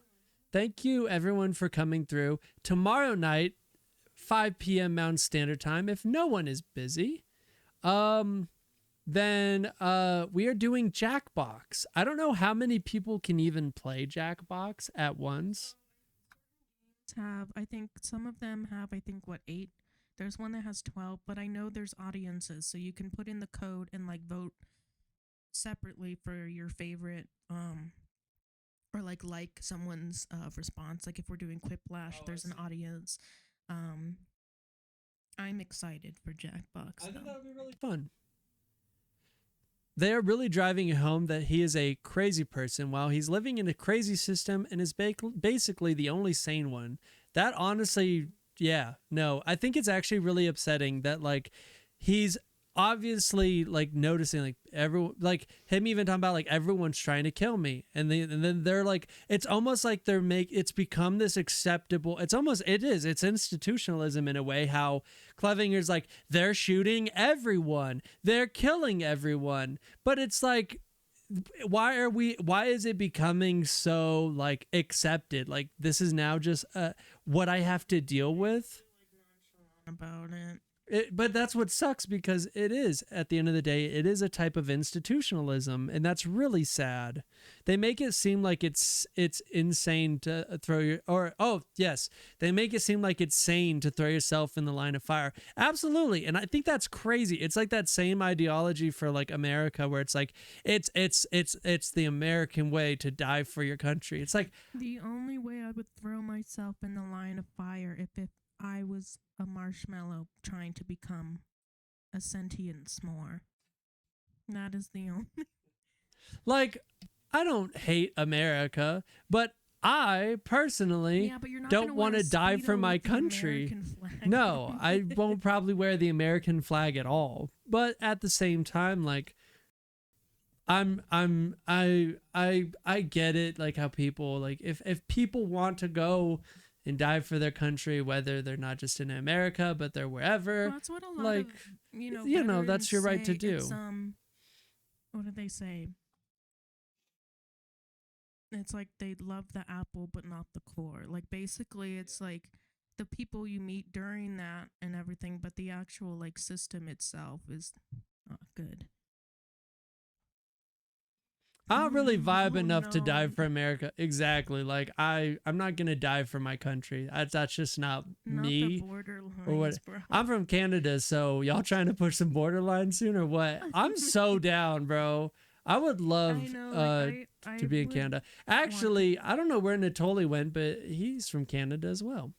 The Geneva Convention exists because of us. Don't get us riled up. But yeah, man, as someone who really, really hates war, I think I personally don't think I ever will understand war. And I don't, there is no justification. It's just kind of like in Fallout, war never changes. And it's really sad. LOL, I'm trying to go to Sweden. I'd love to go visit all parts. Sweden, fucking everywhere, bro. We visited Canada. Well, I think I've been to Canada more times than you have. You definitely 'cause have. My parents are from Michigan, so we would always just go under the Detroit River and get food. Bro, going over like You the have to border. explain the subway. Oh yeah, dude. The fact that the subway, so we were in Niagara Falls and we were driving through Niagara Falls and I saw a subway. Through I the have a actual falls. We were driving in the. we were driving in the falls. Surprised you didn't hear about that on the news. But I took a photo of it. I'll see if I can find it and I'll post it in the Discord. Which, by the way, if you haven't joined the Dreamland Discord, I'll finish the statement. down There was below. a subway. I'm trying to calm down.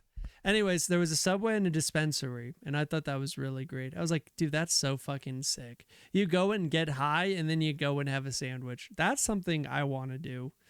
There is a thing that happens during a forced draft where 60 to 70% of soldiers who didn't volunteer to be there don't actually shoot at anyone. They shoot over their heads.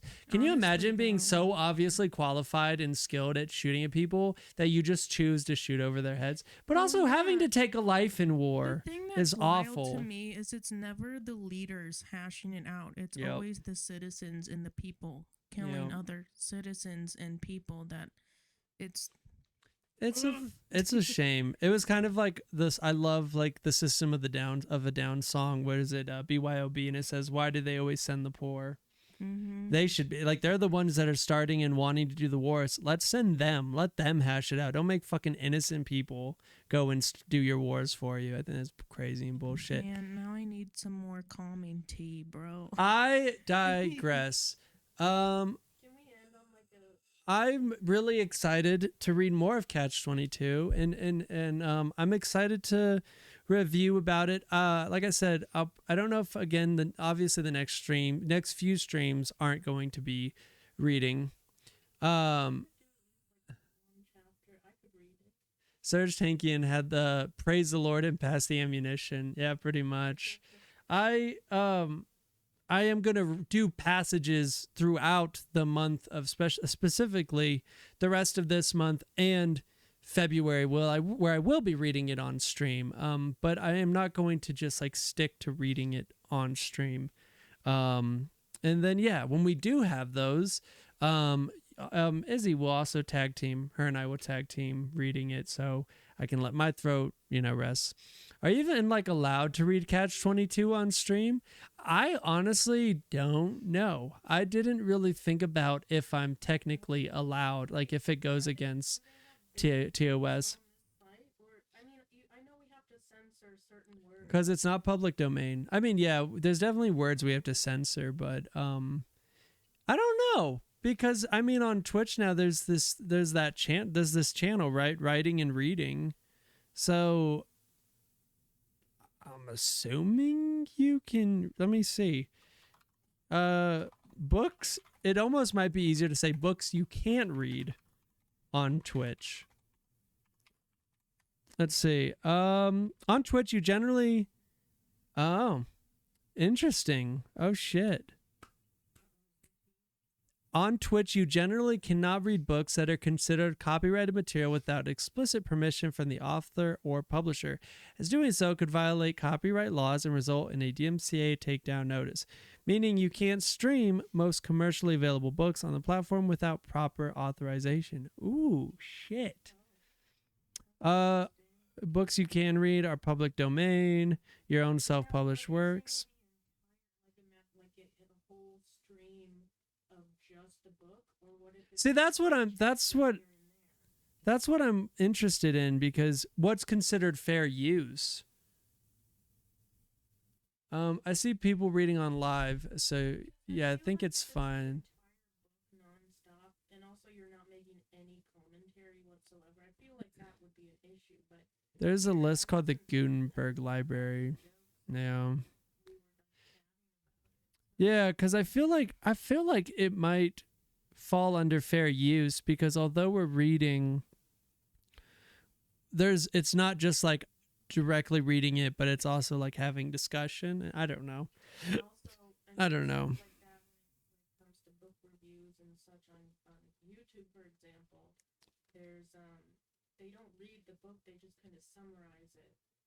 So now I don't know, but I mean, it's not the whole thing. For my book club, I'm doing non-public domain books, but I read paragraphs and quotes. I was worried. That's fair. I mean, it would really, really suck if I get a strike. It does. Someone did post 2 years ago. I got banned from Twitch for reading,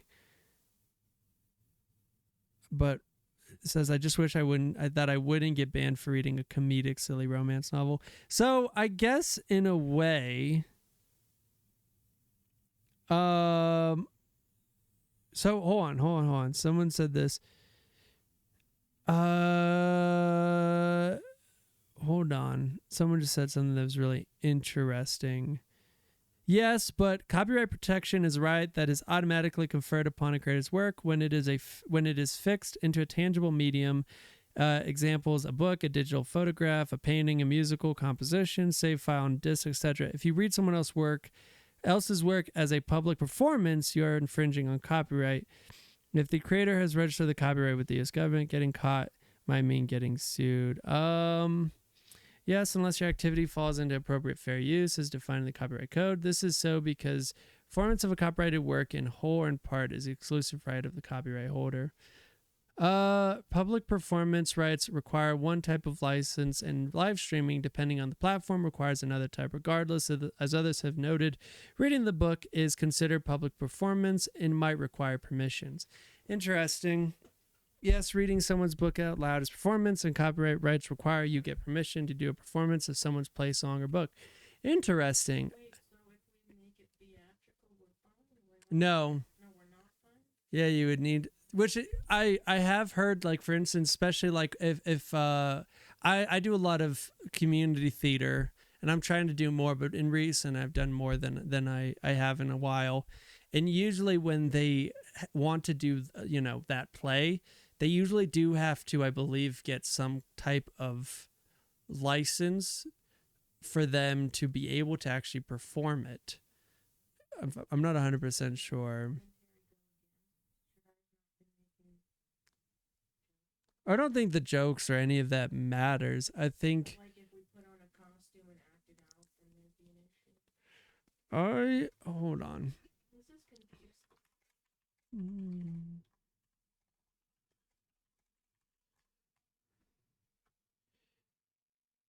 But it's interesting. Technically, you can read books on YouTube, though. Oh, wait. But it's so confusing. It says technically you can read books on YouTube by recording yourself reading them aloud and post a video, but doing so without explicit permission for copyright holder is generally considered copyright and should be avoided. That's so interesting. It's not an issue, but See, that's the thing I'm wondering. YouTube videos of yourself reading books. There is a reason for this notice in books. All rights reserved. No part of this publication may be reproduced, distributed, or transmitted in any form or by any means, including photocopying, recording, or other electronic or mechanical methods, without the prior written permission of the publisher, except in the case of brief quotations embodied in critical reviews and certain other non-commercial uses permitted by copyright law. For permission requests, write to the publisher addressed, attention permissions coordinator at the address below. Interesting. But yeah, if the book is in the public domain. For my book club, I'm doing non-public domain books, but I read oh yeah, I read that part. I listen to people read on YouTube all the time. I don't know. so I saw Got my videos taken. Like you still need permission. But if you're reading like a large portion, that's an issue. It says it's best to only read excerpts or discuss a book while providing commentary and analysis. So I guess I think what we were doing, or I guess what I was doing, I was reading, but then I would take like pauses to make jokes and like talk about stuff. I'm not sure if it's common for published to go after streamers, but I think it's within their right. True. Gutenberg Project is a list of public domain most Twitch streamers use. I will keep that in mind. Well, I guess, damn, unfortunately, we will not be able to read anymore on Twitch. But I guess that doesn't mean we can't still do a discussion and read about what we read, I guess. See, there's so much of this stuff that I probably should have looked into, but I was like, I genuinely didn't think it'd be a problem that you could just like, you couldn't just read. But for me, I'm still doing non-public domain for the book club. I'm just doing excerpts. See, that's what I'm wondering. See, I didn't realize we did read like two full chapters. Yeah, well, we won't do that anymore. Yeah. Maybe like a couple pages here and there. That might be okay, yeah. Not the full chapters. Well, so I'm almost wondering if from now on it would almost be better to still, obviously still have to read the book anyways, but like maybe write down parts that I want to talk about to the stream and I can read those excerpts. Just be cautious. I ain't a lawyer either type thing. That's true. At the end of the day, because the thing is, I wonder, because at the end of the day, also fair use is something that I genuinely don't fully understand. But I will look into the Gutenberg Library. I'm still going to discuss Catch-22 because I think it's a book that, from what I've learned, is of utmost importance.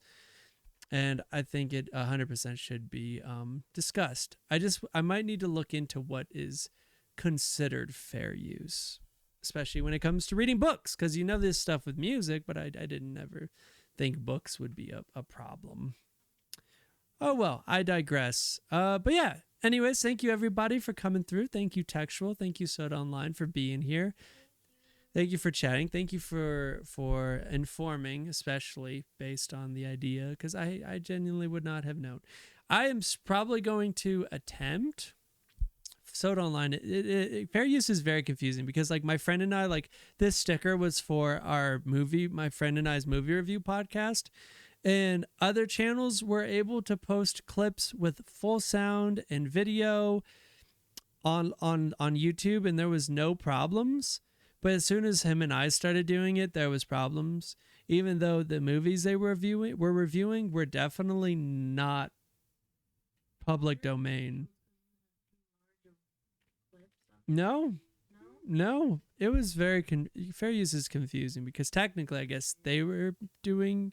Now the other thing is I always have to kind of remember.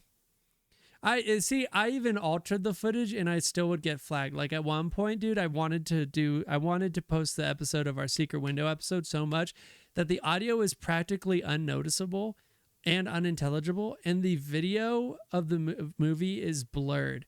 And even that barely flew by because originally it was like just blocked worldwide, can't be seen. And after that, it's still copyrighted. It's still technically copyrighted, but you can actually watch it now. If you want to look up double exposure movie reviews on YouTube, and you can if you want to. You don't have to. This isn't like to push a channel because it's a dead channel, because it's really sad because it was a really fun idea that him and I wanted to do together because we love movies, and it was really fun to edit. And then YouTube just, as far as we were concerned, everything was in fair use, and it was just super, super whack.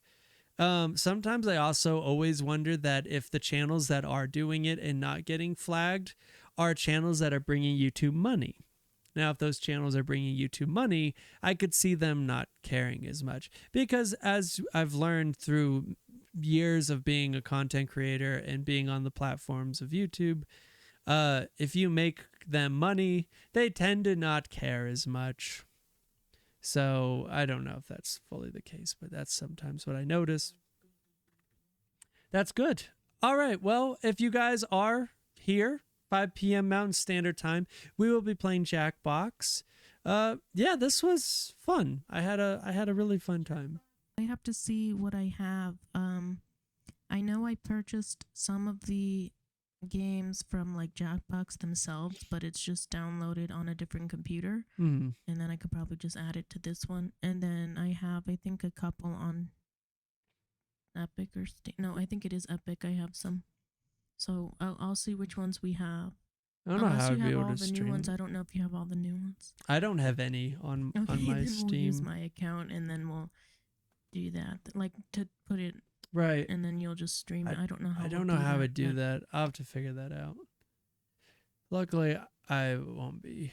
I'll probably maybe try to figure that out while you're at dialysis. Everybody wish Izzy a happy dialysis. Oh, thank you. We have to be up. It'll be 3.5 hours of sitting Yeah. and contemplating what I'm gonna have to eat Yeah. afterward. Also, to go ahead and please follow the accounts down below if you really want to. Again, nobody has to do anything, but if you'd like to check out the YouTube channel at AdonisTheDonDada, the Instagram at AdonisTheDonDada, and Twitter is really funny because it's at AdonisTheDonDad, because Twitter, you can't have more than 15 characters in your username, which I feel really funny. I feel forced in him now subbing. Thank you, Textual. Bye, Soda Online. Thank you for finding us, man. Thank you for coming through. I hope you guys become a crucial part of this community. I hope you guys come through more and chat. And even, please join the Discord server if you really want to. And no one has to do anything. We have lots of cool things in the Discord. We have a meme section. We have a section where you can share cool cars, and you can see my tiny car. That's true. I have the tiny car. Oh, not we're with glad me you right found now, us but- too, Sodolan. I hope everyone has a wonderful night. Have a great Tuesday. I'm excited to be back tomorrow. Whoop, whoop. All right. Good night, everybody. Bye, good night. Oops.